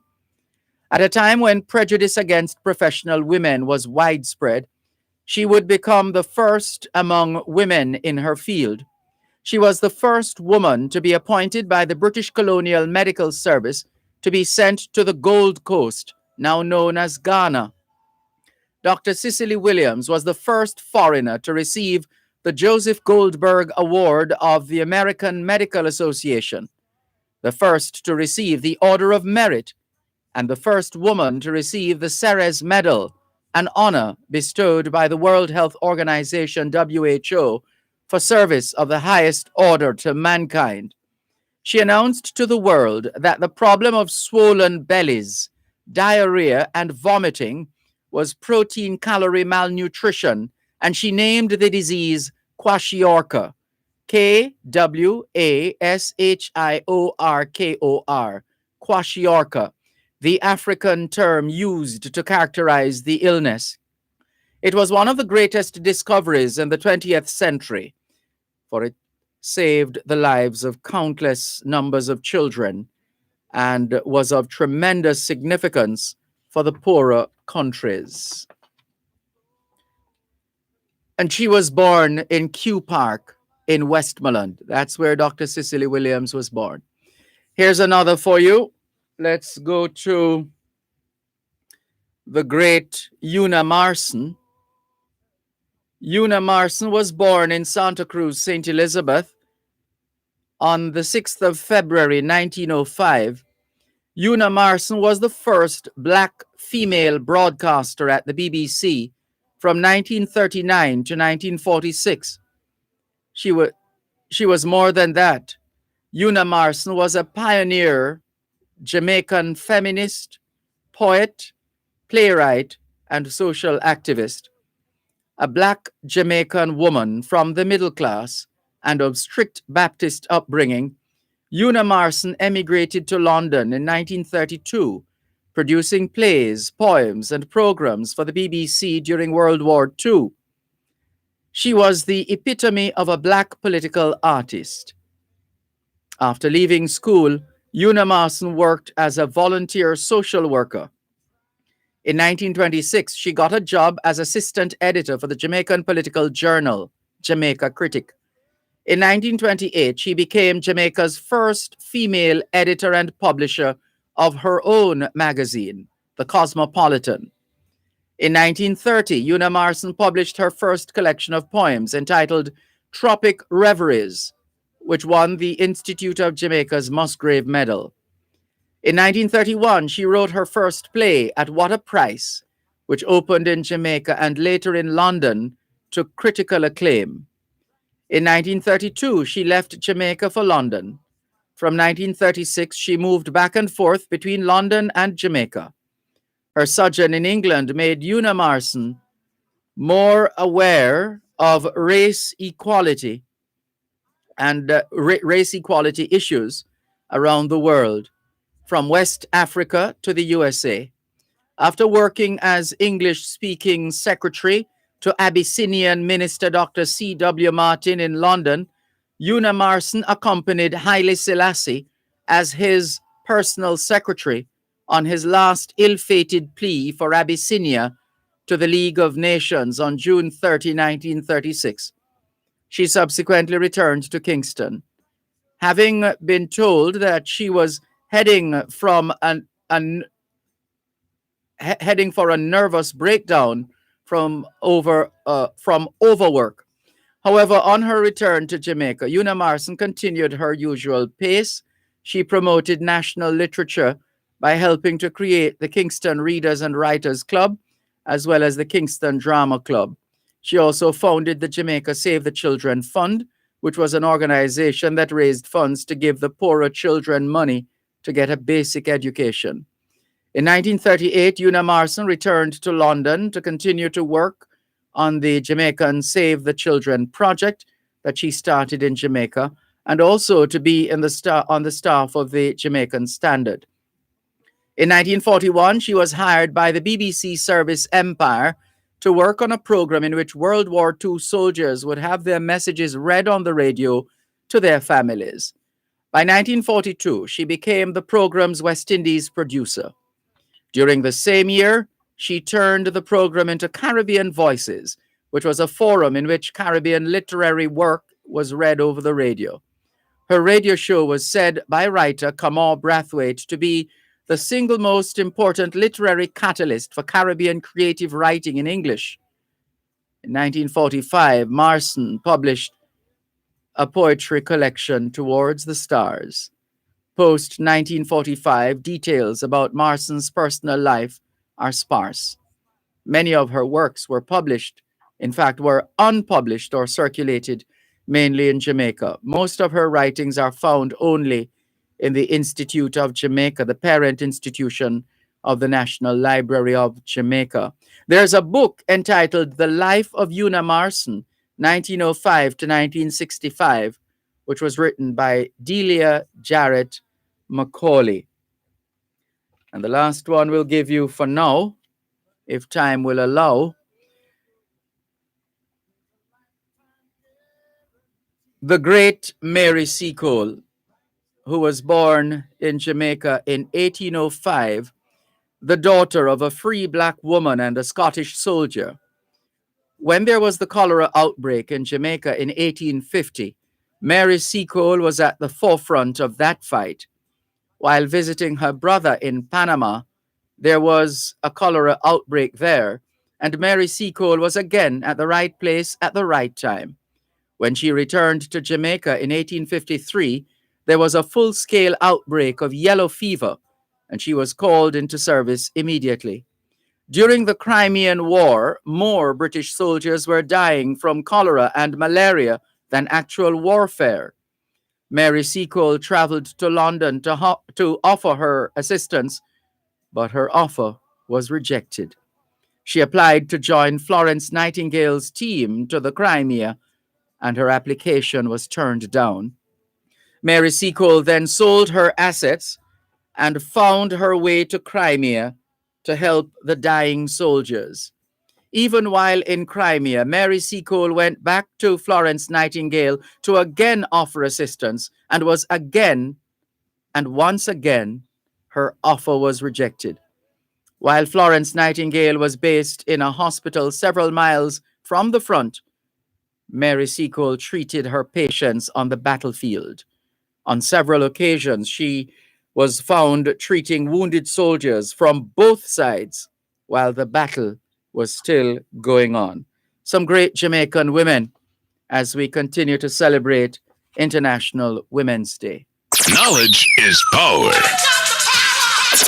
Class is in session. Power 106. You're listening to Power 106 FM. The time is now 3:45. The Gleaner Premium will excite your digital media experience, satisfy your appetite for exclusive stories and special access to editors' fora, videos, podcasts, and much more.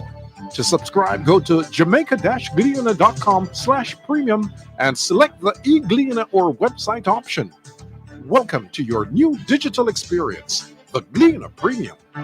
Free premium access to unlimited news and value-added offerings. Limited time offer ends soon. Dear Pastor, with the Reverend Dr. Aaron Damas on Power 106 FM is now 1 hour, 10 p.m. to 11 p.m. Monday to Thursday. 1 hour of solid advice, great interaction, and a belly full of laughs. That's Dear Pastor, now 1 power-packed hour, 10 p.m. to 11 p.m. Monday to Thursday, here on Power 106 FM.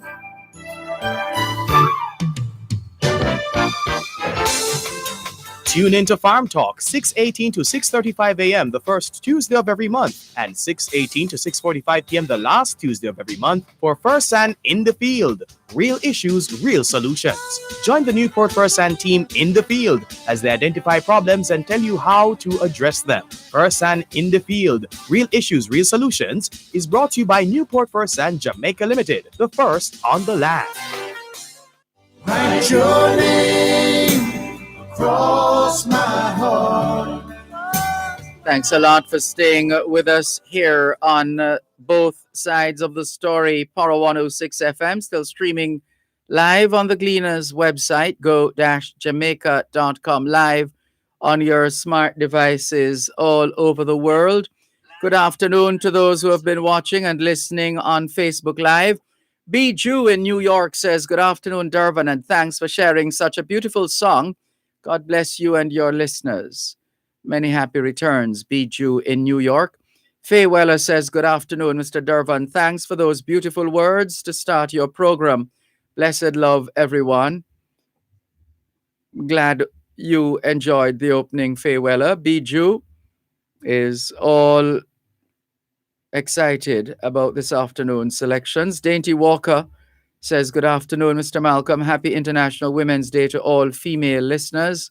Cherry Henry says, good afternoon, Mr. Dervan. Happy International Women's Day to all the ladies.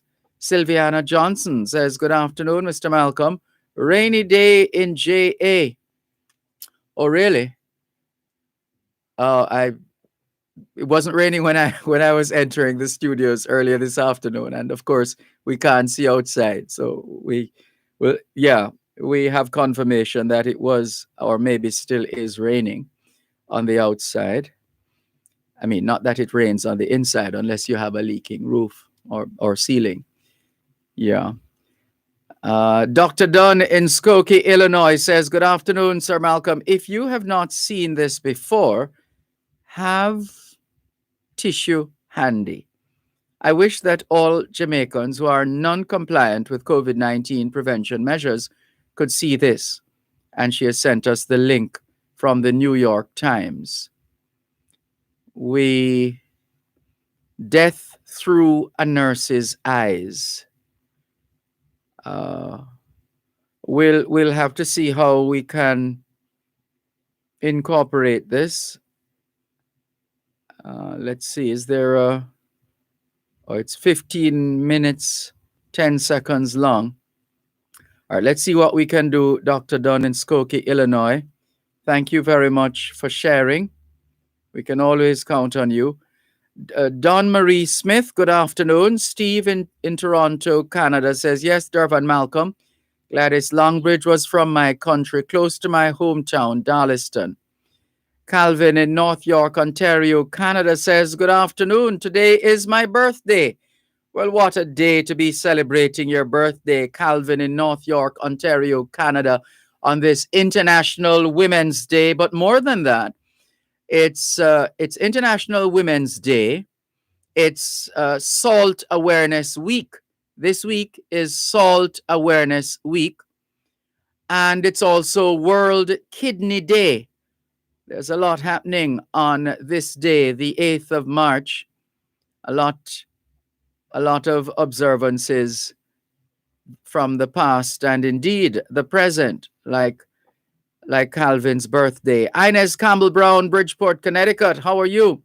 Audrey Smith in Southampton in England. Welcome. Michael Carter, good to see you online. He says, good afternoon, Dervan. Hope all is well. We're giving thanks for life. Thank you very much.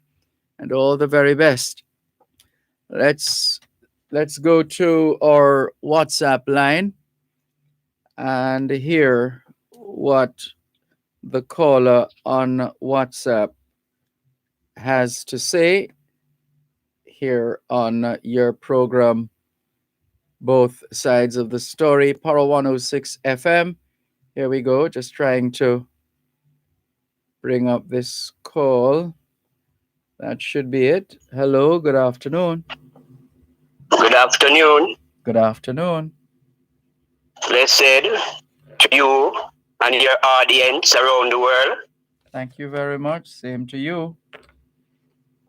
One love, one heart. Do you have any information if the vaccine arrived in Jamaica here from India as yet? We were told 2:30 this afternoon, approximately 2:30 this afternoon, the vaccine was scheduled to be on our shores. Haven't seen confirmation of that yet. There have been a couple of breaking stories today or this afternoon, but that wasn't one of them. At least we're not seeing that. We could double check, but still not seeing where the vaccines have arrived. No, not seeing any such story just yet. Okay, give thanks. Yes. From 1962, Jamaica is ruled by a democracy, constitutional monarchy system of government, ruling over black people here. In 1969, them joined Organization of American State, and is India have to donate a vaccine to this constitutional government of Jamaica. No, that And is what is called vaccine diplomacy. It's a gift. The government of Jamaica is paying for vaccines, about 1.8 million doses from the Africa platform, Africa Distribution Network. The name escapes me now, but that Africa platform. And then they're also getting, they're also acquiring vaccines from, I think the AstraZeneca. I think the AstraZeneca vaccine is another one, and they're looking at a couple others as well. Truly, and I say, India and the Africa platform, them never make no vaccine. Yeah, well, technically speaking, India got the license to reproduce the AstraZeneca vaccine, to make it in India. So they got the license to make it. So, and they have the expertise. They're quite a pharmaceutical giant, India. So they were able to make under license from AstraZeneca that vaccine in India. Jamaica is ruled by a constitutional monarchy system of government, and neither England nor America never donate none to Jamaica, and Jamaica said they have money. Can't say nothing. No, it can't put it that way. We know for sure that the United States of America and the United Kingdom have both supplied Jamaica with medical equipment, supplies, personal protective equipment. In the case of the United States, a couple of field hospitals have been provided by the United States of America, and as we said, the UK was early out the blocks with their donations as well some time ago. We're talking about the vaccine here. I understand that, but you said you in broad brushed both England and the USA to say they have given nothing or they have done nothing for Jamaica. No, I say it's India have to donate, and Jamaica join Organization of American States from 1969, and is ruled by a constitutionally monarchy system of government. And they say they have money to buy Jamaica. That's what me hear them say on the radio. You know? Up to now, them can't get none. Them have to live for free food ticket from India. I don't know about free food ticket. As again, No, that's in other words. that's what is called vaccine diplomacy. Two friendly countries, one friendly country to another friendly country, saying, "Hey, we know you guys are having it a little hard because the vaccines haven't reached your shores yet. Here's 50,000." 50,000, a shipment of 50,000 doses of the vaccine. Plus, we're giving you $100 million US dollars worth of medical equipment and supplies. Yeah, that's simple what I'm saying. And you is ruled by a constitutional monarchy system of government. And it's India. That's simple. Me I say India. So I want black people in this judgment to open them eyes. They don't need no glasses. This is America and England. If I dead, you did to dead. You would have dead a judgment ready come to know. But you would have died with us. You would have died with us. No. Why are you leaving out yourself? No. I don't come to die.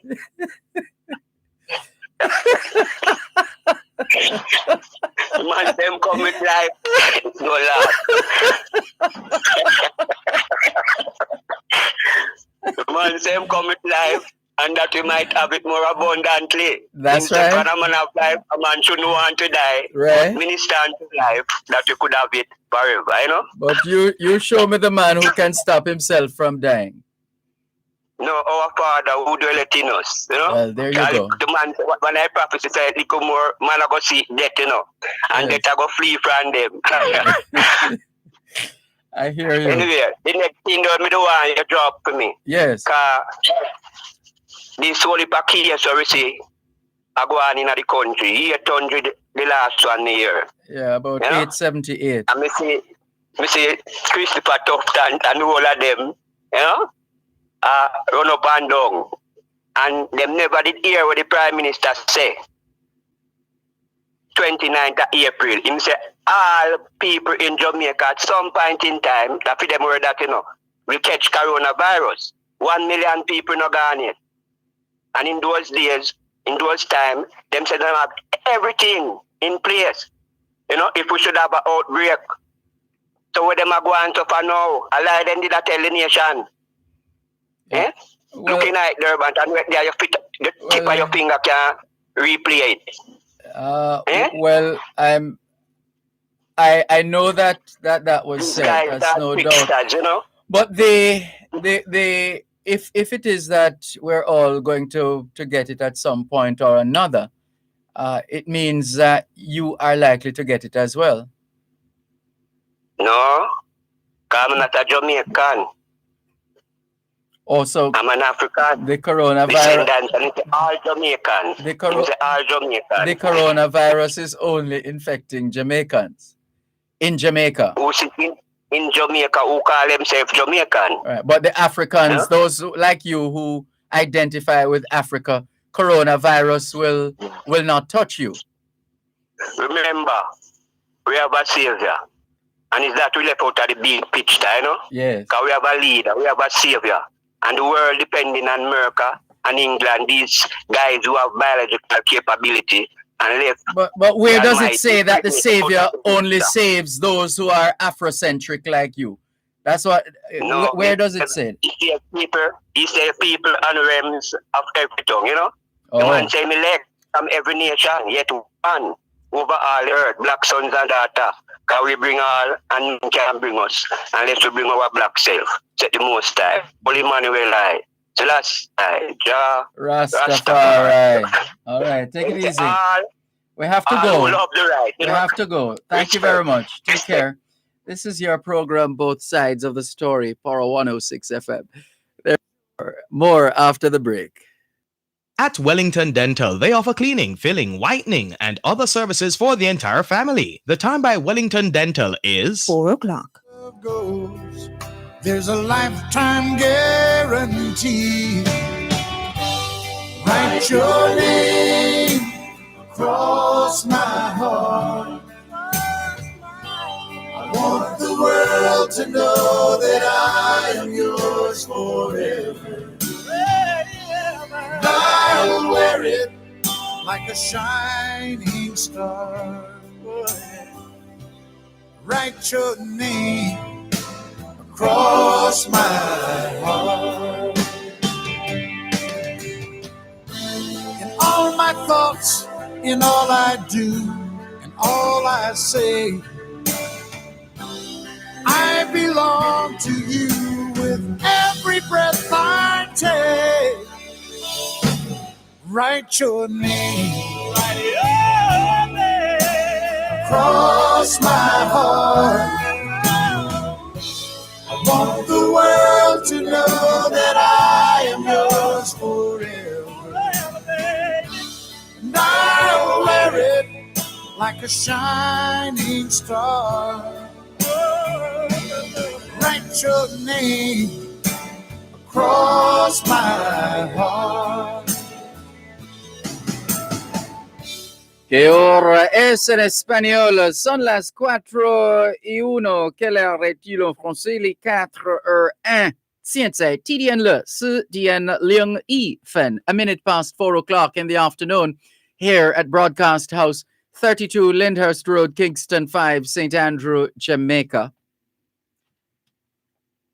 Have you had a checkup lately? If not, now is a good time. Let's not wait till we get sick to get a checkup. How about that? Checking in with more on your program, Both Sides of the Story, Power 106 FM. Dr. Don of Skokie, Illinois, as we indicated, shared with us a story from the New York Times, dated the 24th of February, 2021, just a couple weeks or just under 2 weeks ago. Death Through a Nurse's Eyes, a short film offering a first-hand perspective of the brutality of the pandemic inside a COVID-19 ICU. The video is by Alexander Stockton and Lucy King. Let's see if we can play it for our listeners and viewers right here in Jamaica. Here we go. I was looking through the window of a COVID ICU, and that's when I realized I might see someone die. I didn't even know who she was, but I was filled with immense grief as she edged closer to death by the hour. What I didn't know yet was that by the time I left just 2 days later, at least 3 patients would be dead. The vaccine offers hope, but the sad truth is that the virus continues its brutal slaughter in ICUs like this one in Phoenix, Arizona. The only people allowed in are our healthcare workers. They're overworked and underpaid in a deluged hospital. I wanted to know what it is like for them now, after a year of witnessing so much death. Hey. Eager to show us their daily reality, 2 nurses wore cameras, so that for the first time, we could see the ICU through their eyes. Unless you're actually in there, you have no idea. Nobody can ever even imagine what goes on in there.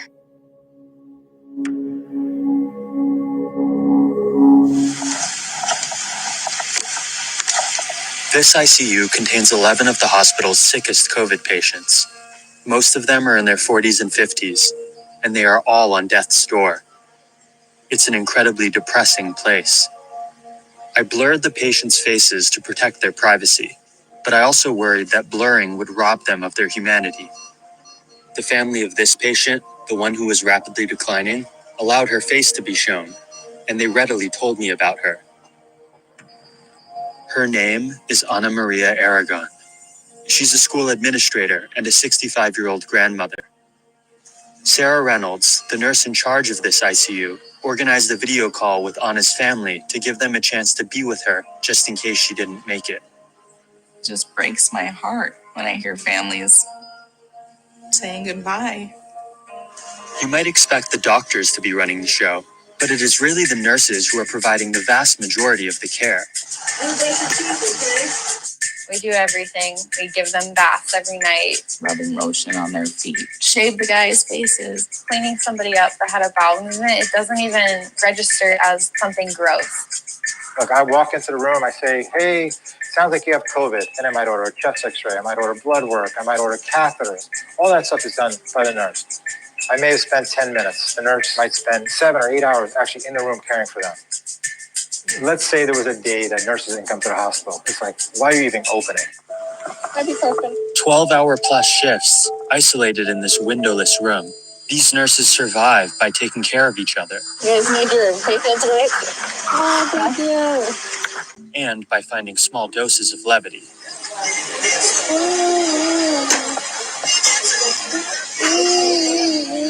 I'm getting older now, and there's all these new young nurses coming out, and I feel like a mom to all of them.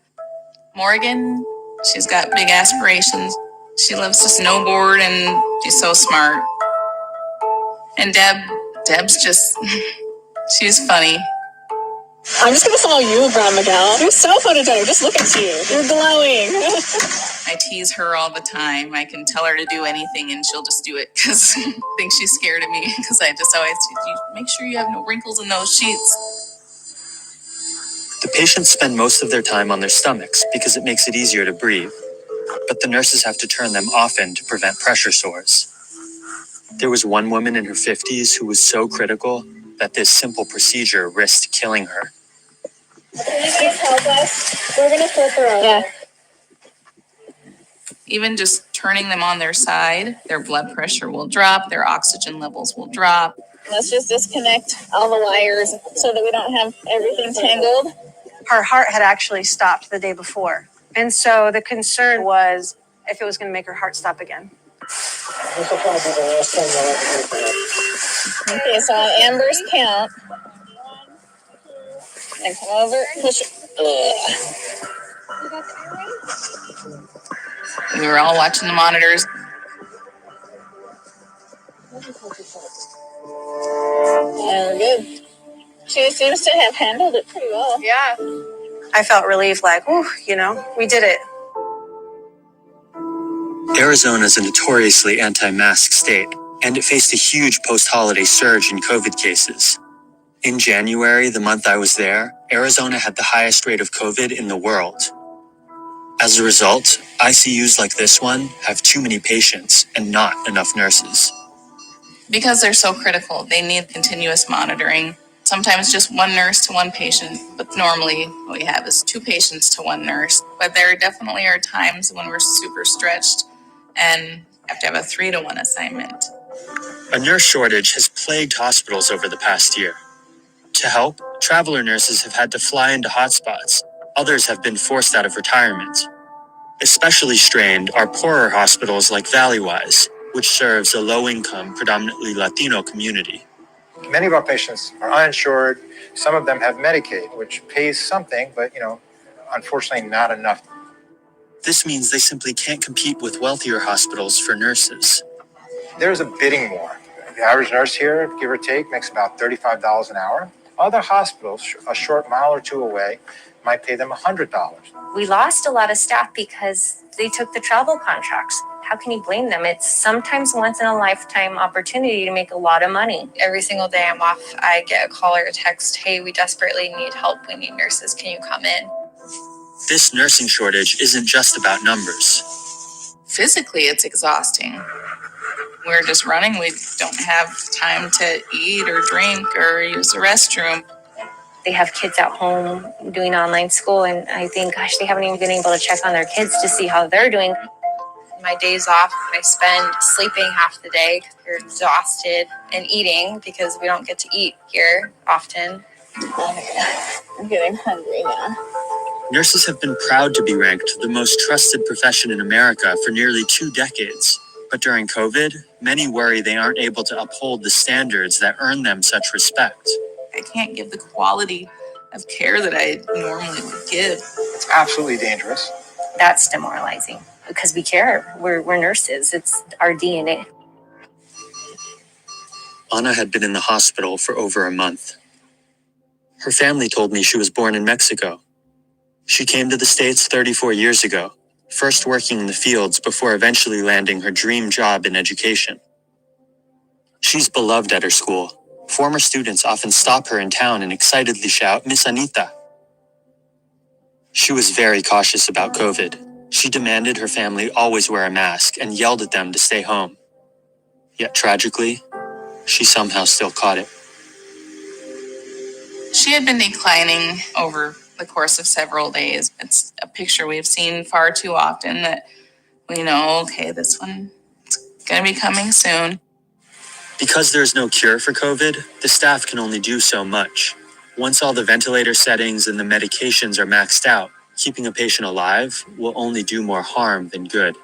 So Anna's family was forced to make a tough decision. They talked to family and let them know that we have offered her, we have given, we have done everything that we can. There's nothing more that we can do. The family made the decision to move to comfort care. She was not expected to make it through the days. She's going to comfort care today. For signs or symptoms of pain or agitation, you can increase your drugs. Okay. People to Good, yeah. be comfortable. The priest is on the phone and you're going to hold it to her ear so he can give last rites.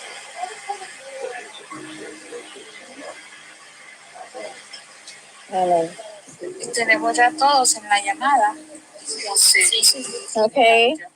Okay. And we will be here with her. We'll hold her hand for you guys, okay? I'm there while someone's passing. I always hold their hand. I don't want somebody to die alone. That's something that brings me peace. Whenever you're ready. Just turn the vent off. Yeah. Gracias, mamita. Gracias por toda la vida que nos dedicaste. Te amo. Te quiero, madre.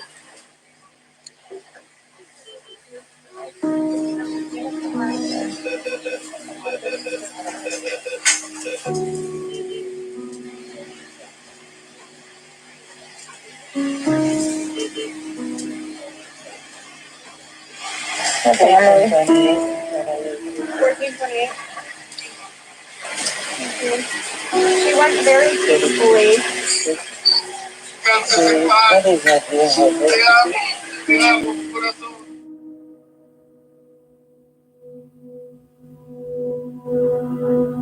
Dance floors packed, people hugging, holding hands, and almost no one wearing a face mask. I think, like many healthcare workers, I'm angry a lot, and kind of my faith in humanity has dwindled. How can you think this isn't a real thing? How can you think that it's not a big deal? Arizona Governor Doug Ducey has advocated for personal responsibility over mask mandates, even though he's been photographed maskless at a gathering, and his son posted a video of a crowded dance party. Even on the outside, they go, I don't care. I'm not wearing a mask. I'm not getting the vaccine. That's bullshit. The second they come into the hospital, they want to be saved. Never do they say, I made the decision. I'm accepting this. Don't do anything, doctor. Listening there to a feature in the New York Times. It's an opinion piece, Death Through a Nurse's Eyes, a short film offering a first-hand perspective of the brutality of the pandemic inside a COVID-19 ICU. We thank Dr. Dunn in Skokie, Illinois, for sharing this piece with us, which is worth watching and listening. We're coming up on a break, though. We're going to take the break and come back with much more here on your program, Both Sides of the Story. Write your name across my heart. I want the world to... You're listening to Power 106 FM. The time is now 4:15. You hear that? Silence. Ever since I moved out of mommy house, I can just kick back, relax, have a drink, And it's all thanks to Gateway, financing up to 95% of the house. And if you're doing a home equity loan, they finance up to 100%. What's really better than that? Gateway Cooperative Credit Union. For more information on our mortgage plan, visit our website at www.gatewayja.com, opening the way to your financial success. The Jamaica Single Window for Trade, J-Swift, is moving to make cross-border trading easier for imports and exports. Effective March 1, 2021, all importers of plant and plant products must use the J-Swift online platform to apply for their import permits from the Plant Quarantine and Produce Inspection Branch at the Ministry of Agriculture. J-Swift will improve accessibility to cross-border trade services, reduce paper-based and manual transactions, reduce processing time, and accelerate the release of commodities. Jamaica's Single Window for Trade, bridging the gap, opening your window to trade. COVID-19 has effectively changed our way of life, and to combat the pandemic, it's crucial that we focus on cutting-edge strategies to maintain proper sanitization, hygiene, and public health. Learn more about these cutting-edge strategies and get vital information that can help the individual and various sectors of society operate and thrive in the new normal by listening to the feature Maintenance Matters, airing every other Wednesday at 11:30 a.m. during Power Talk with Ronnie Thwaites. Maintenance Matters is brought to you by Manpower and Maintenance Services Limited, with head offices at 1 Eureka Road, Kingston 5. Telephone 876-920-4721-5. Manpower and Maintenance Services Limited. Get more than clean, get hygiene. That's Maintenance Matters during Power Talk, every other Wednesday at 11:30 a.m. right here on Power 106 FM. Tune into Farm Talk, 6:18 to 6:35 a.m. the first Tuesday of every month, and 6:18 to 6:45 p.m. the last Tuesday of every month for First San in the Field. Real issues, real solutions. Join the Newport First San team in the field as they identify problems and tell you how to address them. First San in the Field, Real Issues, Real Solutions is brought to you by Newport First San Jamaica Limited, the first on the land. Your name across my heart. On this International Women's Day, we thank Dr. Dunn in Skokie, Illinois, for sharing with us an insightful piece from the February 24, 2021 edition of the New York Times, a piece entitled Death Through a Nurse's Eyes, a short film offering a first-hand perspective of the brutality of the pandemic inside a COVID-19 ICU. ICU stands for Intensive Care Unit. That's usually where someone is really sick and has to be protected from themselves and from everybody else who would want to enter that space. Let's listen. 500,000 people in this country have died from COVID. Many have been in ICUs, with nurses, not family members, holding patients' hands. I always wonder, are they still going to be there when I get to work? It's on my mind when I get home. Are they going to make it through the night? There's one that I can think of right now. One patient in his late 50s was so critical that he required constant supervision. Each of his breaths looked painful. There was one day that he was looking a little bit better, and so he was able to shake his head and smile, and we set up a video call for him, and it was just the sweetest thing ever. I could hear his little grandson. He was probably like 4 years old or so. I saw him on the screen too, and he was just jumping up and down, so excited. You're doing it, Grandpa. You're doing it. We love you. Look at you. You're getting better. It just broke my heart. It broke my heart. He's one that I don't think is going to be there when I get back on Sunday. But I'd already been told something Sarah hadn't. The patient's family had decided to take him off life support. Okay. Yesterday they did?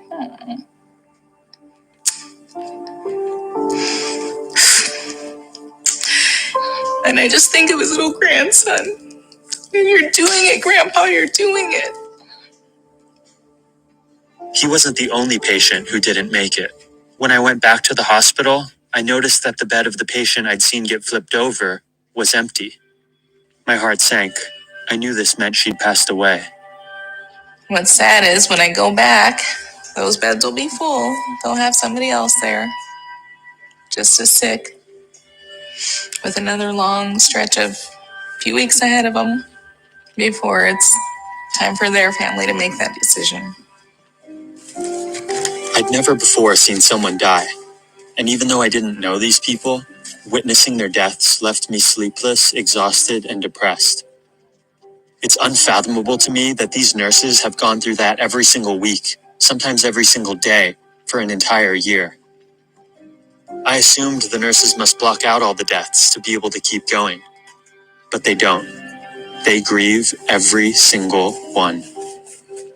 I've always loved being a nurse. It's what I've always wanted to do. And these last couple months, it's definitely made me question my career choice. And what makes their situation so tragic is that many of these nurses hide their trauma, leaving them feeling isolated and alone. We're the only ones that know what we're going through. I don't really want to tell my family about everything because I don't want them to feel the same emotions that I feel. I don't want them to know that I carry that burden when that it is a lot. I'm mom, I'm strong, I can do anything, and I don't want them to see that. Leadership in the pandemic hasn't come from elected officials or spiritual guides, but from a group that is underpaid, overworked, and considered secondary even in their own workplaces. As so many others have dropped the ball, nurses have worked tirelessly out of the spotlight to save lives, often showing more concern for their patients than for themselves. I worry their trauma will persist long after we re-emerge from hibernation.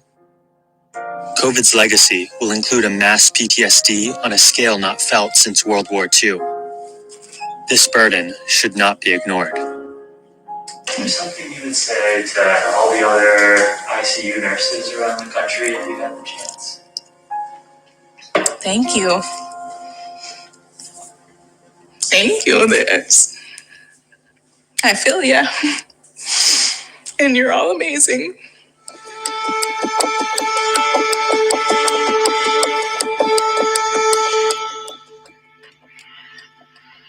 You were listening there to Death Through a Nurse's Eyes, an opinion piece, complete with video, published in the New York Times on the 24th of February, 2021, shared with us by Dr. Dunn in Skokie, Illinois. What's the term these days? Allow that to sink in. Yeah, this is no joke. Serious business. Serious business. Clarky Bless in Hunstown, St. Mary says, good afternoon, Mr. Malcolm. Happy Monday to you and your listeners. I just want to use this medium to wish all the women of Jamaica a happy International Women's Day. I make special mention of the female members of the Mount Angus Circuit of Baptist Churches, the Hunstown CCA Benevolent Society, and certainly all the female members of my family. Happy International Women's Day to you all. Clarky Bless, Hunstown, St. Mary. Thank you very much, Clarky Bless in Hunstown, St. Mary, for your message on WhatsApp. Here's another. Blessed day to you, Sir D. I'm sending you a post my girlfriend just sent me. Love. This is one of the best posts I've read about women, and I'm dedicating it to all the sisters in the house. Please read it completely. It's worth it.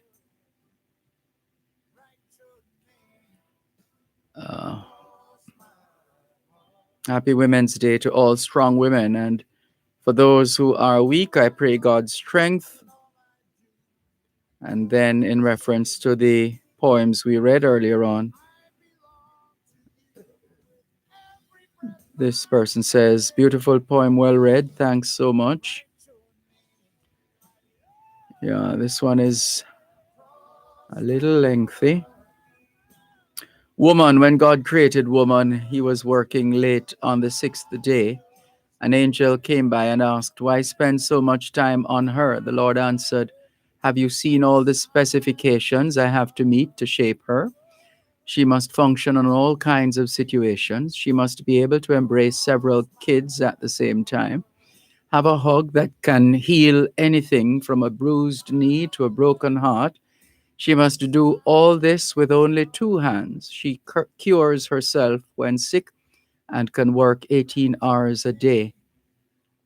The angel was impressed. Just two hands? Impossible. And this is the standard model. The angel came closer and touched the woman. "But you have made her so soft, Lord." "She is soft," said the Lord. "But I have made her strong. You can't imagine what she can endure and overcome." "Can she think?" the angel asked. The Lord answered, "Not only can she think, she can reason and negotiate." The angel touched her cheeks. "Lord, it seems this creation is leaking. You have put too many burdens on her." "She's not leaking. It is a tear," the Lord corrected the angel. "What's it for?" asked the angel. The Lord said, "Tears are her way of expressing her grief, her doubts, her love, her loneliness, her suffering, and her pride." This made a big impression on the angel. "Lord, you are a genius. You thought of everything. A woman is indeed marvelous." The Lord said, "Indeed she is. She has strength that amazes a man. She can handle trouble and carry heavy burdens. She holds happiness, love, and opinions. She smiles when she feels like screaming. She sings when she feels like crying, cries when happy, and laughs when afraid. She fights for what she believes in. Her love is unconditional. Her heart is broken when a next of kin or a friend dies, but she finds strength to get on with life." The angel asked, "So she is a perfect being?" The Lord replied, "No, she has just one drawback. She often forgets what she is worth."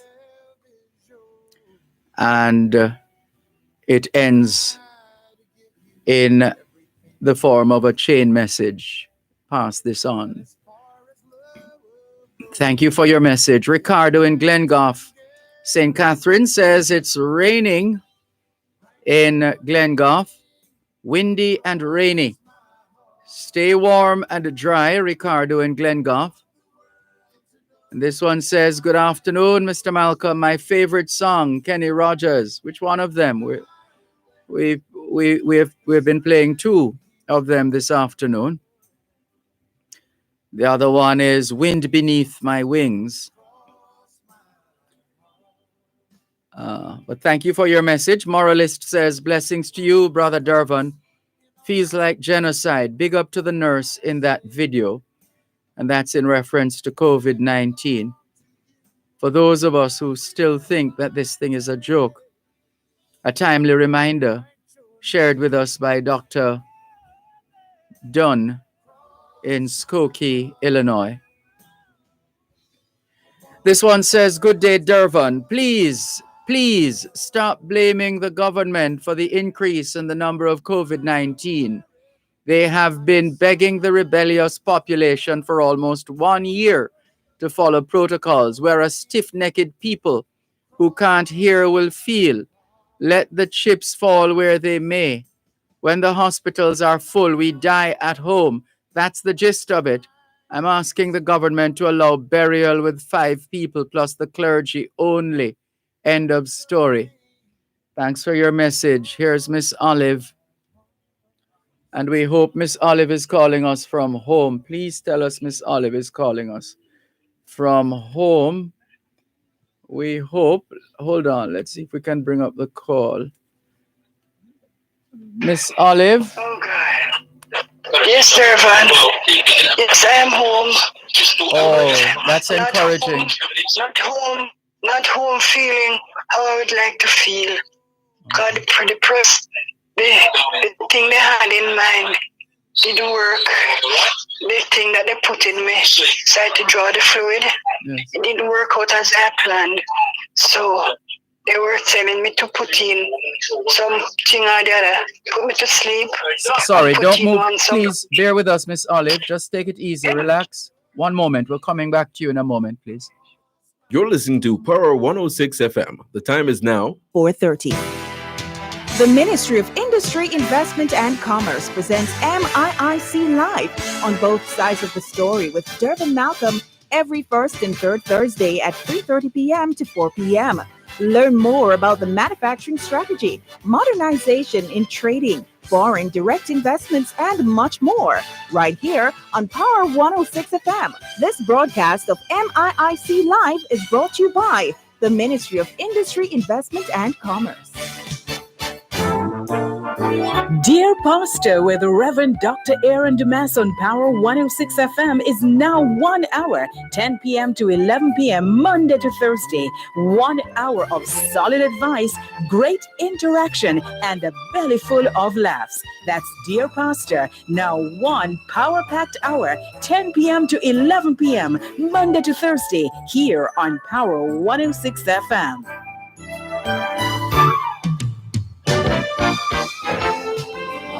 The world to know that I am yours. ¿Qué hora es en español? Son las 5 menos 29. Quelle heure est-il en français? Les 5 heures moins 29. Tiens, ti dien le u dien cha arsher jiao fen. 29 minutes to 5 o'clock in the afternoon here at Broadcast House, 32 Lyndhurst Road, Kingston 5, St. Andrew, Jamaica.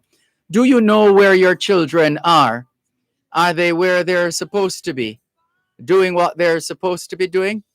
It's a good time to check up on the children. A good time for us to continue with more on your program, both sides of the story, Power 106 FM. Miss Olive, are you still with us? Yes, Dervan. Yes, Dervan, I'm still here. When I hear you play that song, Cross My Heart, I remember the days when I used to dance to that, oh boy. I used to dance to them song there, I tell you, the 3-step thing there, I tell you, everybody stop and watch Olive dancing. Oh, Jesus. Anyway, back to serious. Yes. Yes, Dervan. So what they were contemplating now is to put a thing in put me to sleep and put something into my chest or somewhere. And that gadget would cost $600 US. And then I would be wearing this for the rest of my life. Uh-oh. And then I'd have to wear to empty it myself in a bottle or a vial or whatever that is, and that would cost $100 for each something. So I tell the doctor no way I could afford that. So I said, what's the next option? He said, I'd refer you back to KPH, and they will continue in the tapping like they used to do.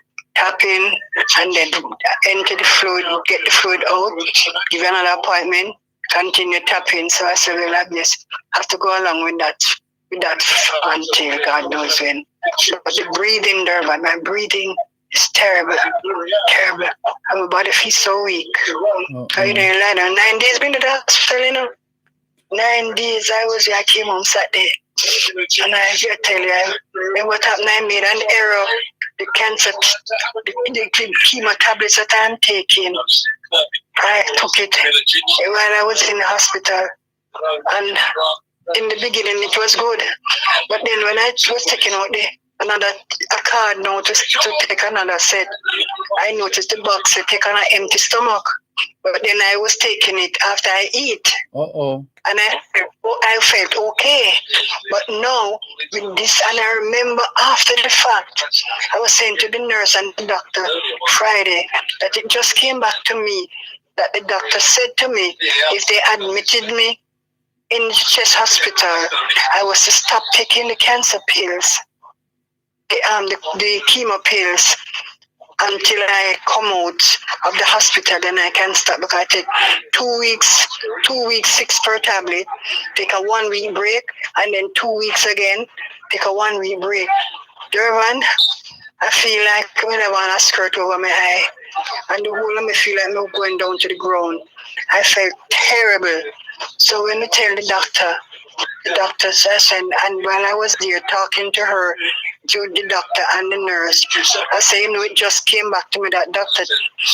Taylor Houston said I should stop taking the thing because as early as 4 or 5 o'clock in the morning, they wake you up and them give painkillers, an injection to avoid clotting of the blood through you lying down in one position all this time. So all of that now mix up with the pill when I take the three tablets when I take. Then when I feel terrible, but it's wearing off now.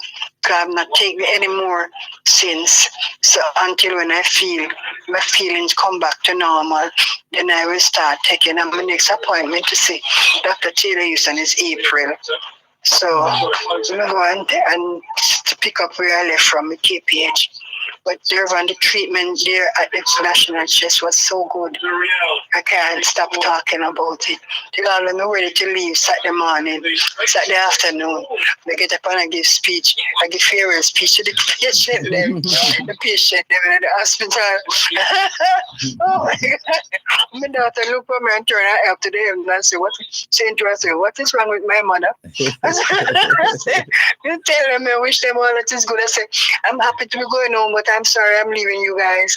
And I wish you all that is good and God bless you. And I will get it. I make speech, please. But Dervan, God is good. God is good. And as I said to my friend a while ago, coming from the Bahamas, I said, I'm not worried about it. Because worrying is only going to make matters worse. I just laugh it off and take bad thing, make laugh. That's the best I can do. Yeah. Dervan, sir. I see Rose. Well, go to your next point. Sorry. Secondly, quickly, a friend of mine from Virginia, my school friend from Technical, she lives in Virginia. She wants Scotch bonnet pepper. So I tell her, I'll go and call you and tell you to call your farmer guy and tell him, send pepper and yam to Virginia. So that's the second topic. Okay. All right. Well, I should let you know. I'll make a note of that, but I should let you know. Rose McIntosh in London says, Miss Olive. And by the way, that we've been hearing that TV. It's a TV in the background. Rose. Well, let me turn it down. Sorry, watching football. Yes. McIntosh. Well, she related to my son. Sonny McIntosh, you know. Yeah. Well, I don't know. Rose McIntosh. She says, Miss Olive, I wish you a speedy recovery. You're a true blessing to all who listen to you. And Dr. Dunn in Skokie, Illinois says, oh no, sorry, Miss Olive. Seems as though she's going to get a Plurex drain. I wish her all the best. Yeah. Thank you so much, everybody, for praying for me and wishing me all that is good. I really, really appreciate this. And I will continue being the Olive I am because I don't know anything else but who I am. That's right. All my cool friends say, but Olive, you not change. I said, change to what? This is what I know. This is who I am. I'm not putting on or taking off nothing. This is Olive in the flesh, 100% in the flesh, Dervan. I'm not stop laugh. You understand? Yes. I'm not stop. When I was a child, my mother always wondered when my mother fall down. And when she tell me on the phone, I'm in America, and I call her, she said, Olive, guess what? I go to my chin shop. I'm going to fall down. And she did that. I said, but come on here, laugh for you. She said, I'm going to fall down already. And look at me now, unconsciously. I am doing the very same thing there, but I just humor till the patient, them say them going to miss me, or the nurse, them, the water attendant, everybody. So I said, we're going to miss you, because you're full of joke. Me tell her one of the nurses, her mother drop her up on her head. She said, she don't know. Say, me know because me the dead when you drop. So she... All right, I believe you what you do work. Thanks for the call. Lady Jean and Monique St. Anne says, love you, Miss Olive. All right. Love you all too. Take care. Dervan. All the best. Catch you. Bye-bye. Bye-bye. Bye-bye. Bye. This is your program, Both Sides of the Story, Power 106 FM. Still streaming live on the Gleaners website, go-jamaica.com, live on your smart devices all over the world. taking your calls on 876-922-4112-5. 876-922-4112-5. The text line is the same as the WhatsApp number, 876-365-3346, 876-365-3346. Let's clear some more messages. Moralist says, let's see. Rejoice because your names are written in heaven. Luke 10:20. Paul speaks of his faithful fellow workers whose names are in the book of life. Philippians 4:3. Daniel, looking down to a time of trouble such as never was, declares that God's people shall be delivered, everyone that shall be found written in the book of life. Christ's object lesson is I book, where this quote comes from. Moralist. Thank you, Moralist, for sharing that nugget with us here on both sides of the story. Power 106 FM. Can we share with you some of there are a couple of breaking stories which broke for some time now. And let's see if we can bring up a couple of these stories. Let's see. Well, there's one coming out of Brazil that a Brazilian Supreme Court judge today overturned graft convictions against former President Luiz Inácio Lula da Silva, clearing the way for the left-wing leader to run in the 2022 presidential election. Justice Edson Fachin overturned all 4 convictions against the popular but tarnished ex-president, stemming from a probe into a massive corruption scheme centered on Brazilian state oil company Petrobras. And speaking of corruption, there's a story that made the news earlier on, and we've been hanging on for more information on that story. We continue to have problems accessing the Gleaner app for whatever reason. We're seeing stale stories instead of fresh stories. Not sure why that is so. So we're going to take another route, which is to go to the Jamaica Gleaner website as opposed to going to the app. So here we go. Oh dear. Couple of stories now. Body of headless man found in Sandy Bay, Hanover. Investigators attached to the Sandy Bay Police in Hanover are combing a crime scene in Newtown in search of the head of a man whose body was discovered along a dirt track in the community this morning. The police are yet to release the identity of the victim, who is believed to be a pastor from St. James. Investigators say he was last seen alive 5 o'clock Sunday afternoon, clearing a piece of land in the community. Another story. This one came in very early this afternoon when we started. Former Petrojam chairman charged on fraud allegations.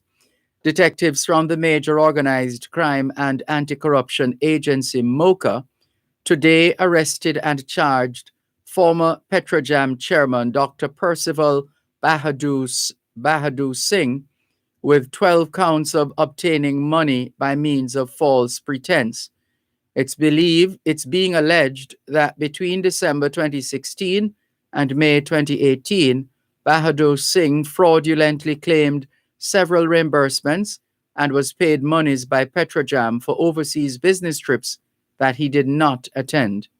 According to MOCA, the false claims over the period amounted to $73,620. The story goes on. Mocha says it conducted a thorough multi-jurisdictional investigation into these allegations, prepared and submitted a file to the Director of Public Prosecutions, who ruled that criminal charges be filed. The agency says, well, let's come back to that story in just a moment. You're listening to Power 106 FM. The time is now 4:45. Where are you? Are you trapped in your mind counting numbers? Are you a small business trying to leave your footprint in the world? I can help to take your business anywhere. Are you jogging or are you racing to close the deal of the century?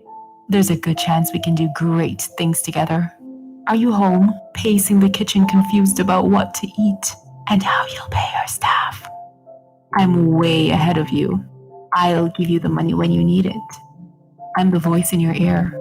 My voice? I'm a bank that will meet you where you are. A bank that cares. Exim Bank cares. Exim cares about your business. Exim cares about you.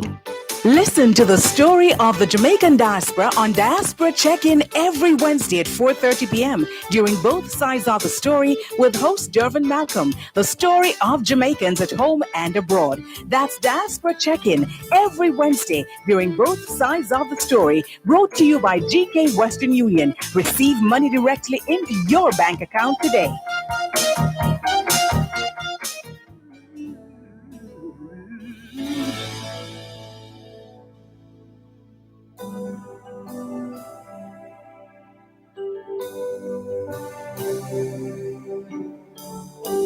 Can't help smiling when I look at you. Que hora es en espagnol? Son las 5 menos 14. Quelle heure est-il en français? Les 5 heures moins 14.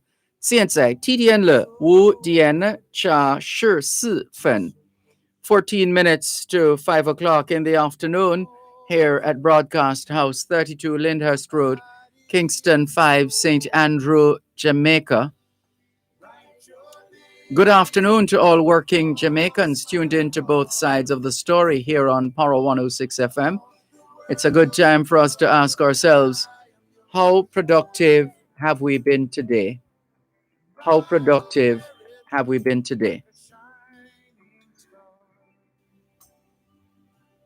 Let's continue with more on your program, Both Sides of the Story, Power 106 FM. We were sharing with you news that the former Petrojam chairman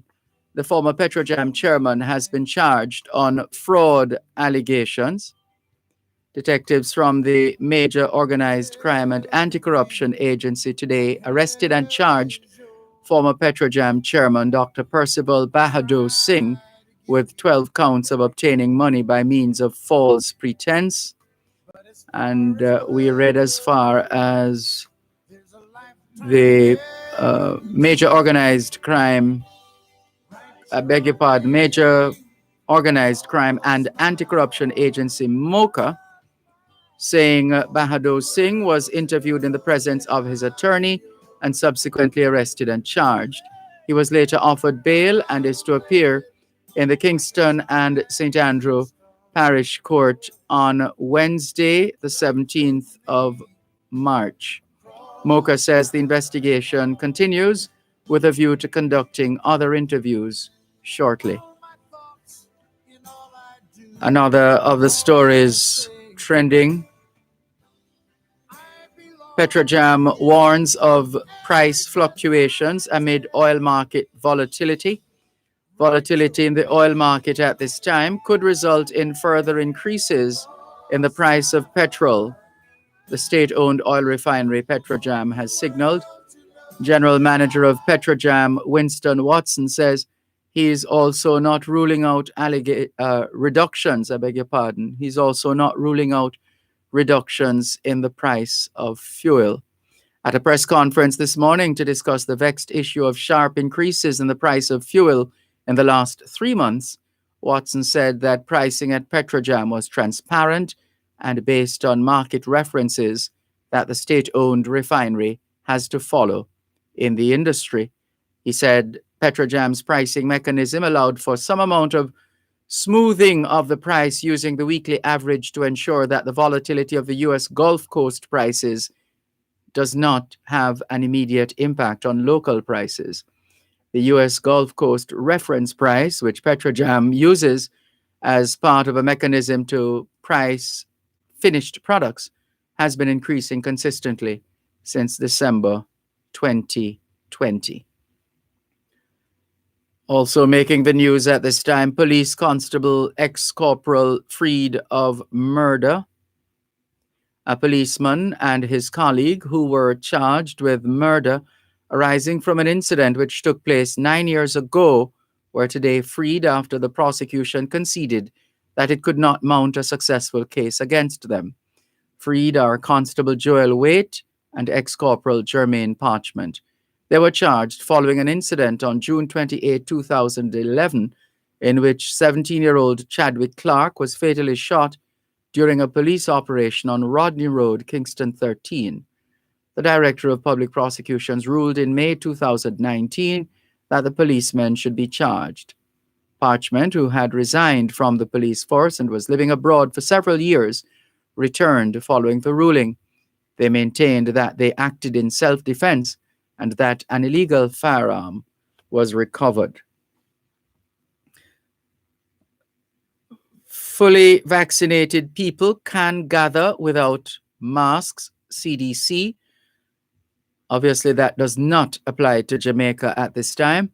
But the story out of New York, courtesy of the Associated Press, tells us that fully vaccinated Americans can gather with other vaccinated people indoors without wearing a mask or social distancing, according to long-awaited guidance from federal health officials. The recommendations also say that vaccinated people can come together in the same way with people considered at low risk for severe disease, such as in the case of vaccinated grandparents visiting healthy children and grandchildren. The Centers for Disease Control and Prevention announced the guidance today. The guidance is designed to address growing demand as more adults have been getting vaccinated and wondering if it gives them greater freedom to visit family members, travel, or do other things like they did before the COVID-19 pandemic swept the world last year. So we're far from that. Still trying to find out whether the 50,000 vaccines from India, whether that shipment did in fact come in at approximately 2:30 this afternoon. Also happening today, a 3.4 magnitude earthquake rattling Jamaica. That was this morning. The earthquake unit is reporting that a minor tremor rattled sections of Jamaica this morning. It says the 3.4 quake occurred about 6:10 this morning.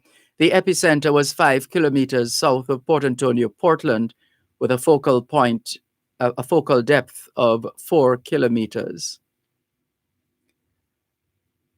And some of the, those are just some. If you missed it, yesterday, there were 878 new COVID-19 cases.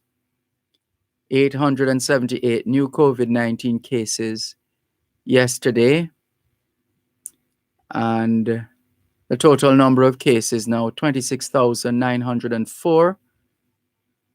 One more death yesterday. So the total number of people who have died from COVID-19 in Jamaica, 454. 454. Yeah, those are, no doubt you will get the very latest in the news coming up at 5 o'clock this afternoon. So let's get ready for that. In the meantime, maybe a couple more of the stories trending. Here's Damian Mitchell telling us that Prime Minister Andrew Holness will host a press conference at 5 o'clock this afternoon, which is another 5 minutes from now, it coincides with another record daily COVID tally and the impending arrival of the first shipment of vaccines. Damian Mitchell is tweeting again that vaccine arrival delayed to 4:45 p.m. That would have been 10 minutes ago. Prime Minister's scheduled 5 p.m. press conference will also be pushed back. Time not yet settled. Will advise when information becomes available. And a further update from Damian Mitchell of the Gleaner, well, he's the Gleaner's integration editor, is that the Prime Minister's press conference has now been scheduled to start at 6 o'clock this evening, and it will be on YouTube and elsewhere, the usual places. So that's the latest. Let's hear what the Prime Minister has to say at 6 o'clock this evening in that press conference and the implications for what happens in Jamaica going forward. And even in the face of all of this, we have Jamaicans who are behaving as if they're above the law. That fellow out at Hellshire in Portmore, that video that has gone viral.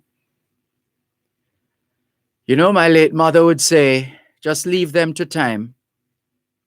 Leave them to time. Time will take care of him as it will all of us.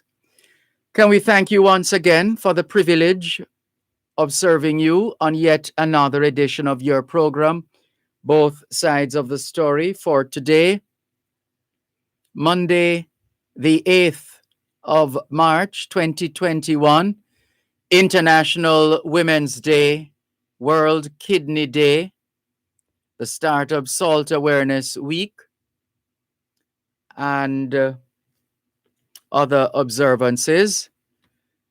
All things being well, Both Sides of the Story returns tomorrow afternoon, 2 to 5. Till then, this is Dervan Malcolm reminding all of us that every day is an opportunity to do better than yesterday. Take care. The one with all the strength, only a face without a name. I never once heard you complain. Did you ever know that you're my hero? And everything I would like to be. I can fly higher than an eagle. 'Cause you are the wind beneath my wings.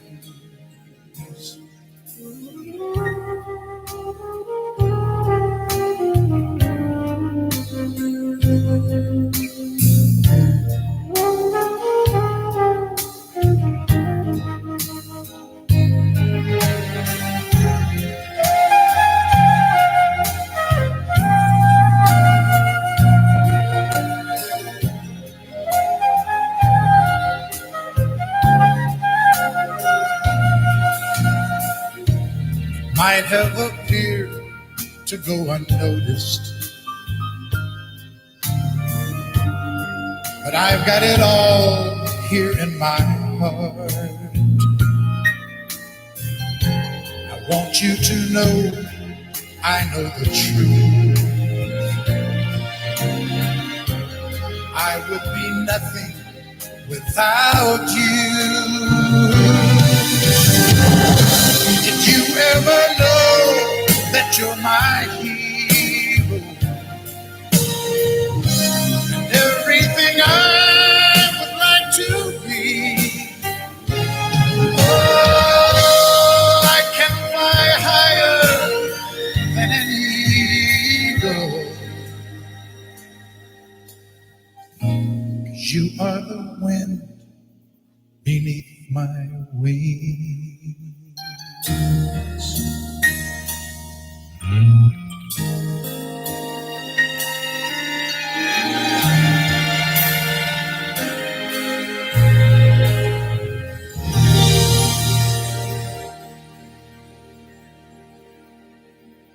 You're listening to Power 106 FM. The time is now 5 o'clock.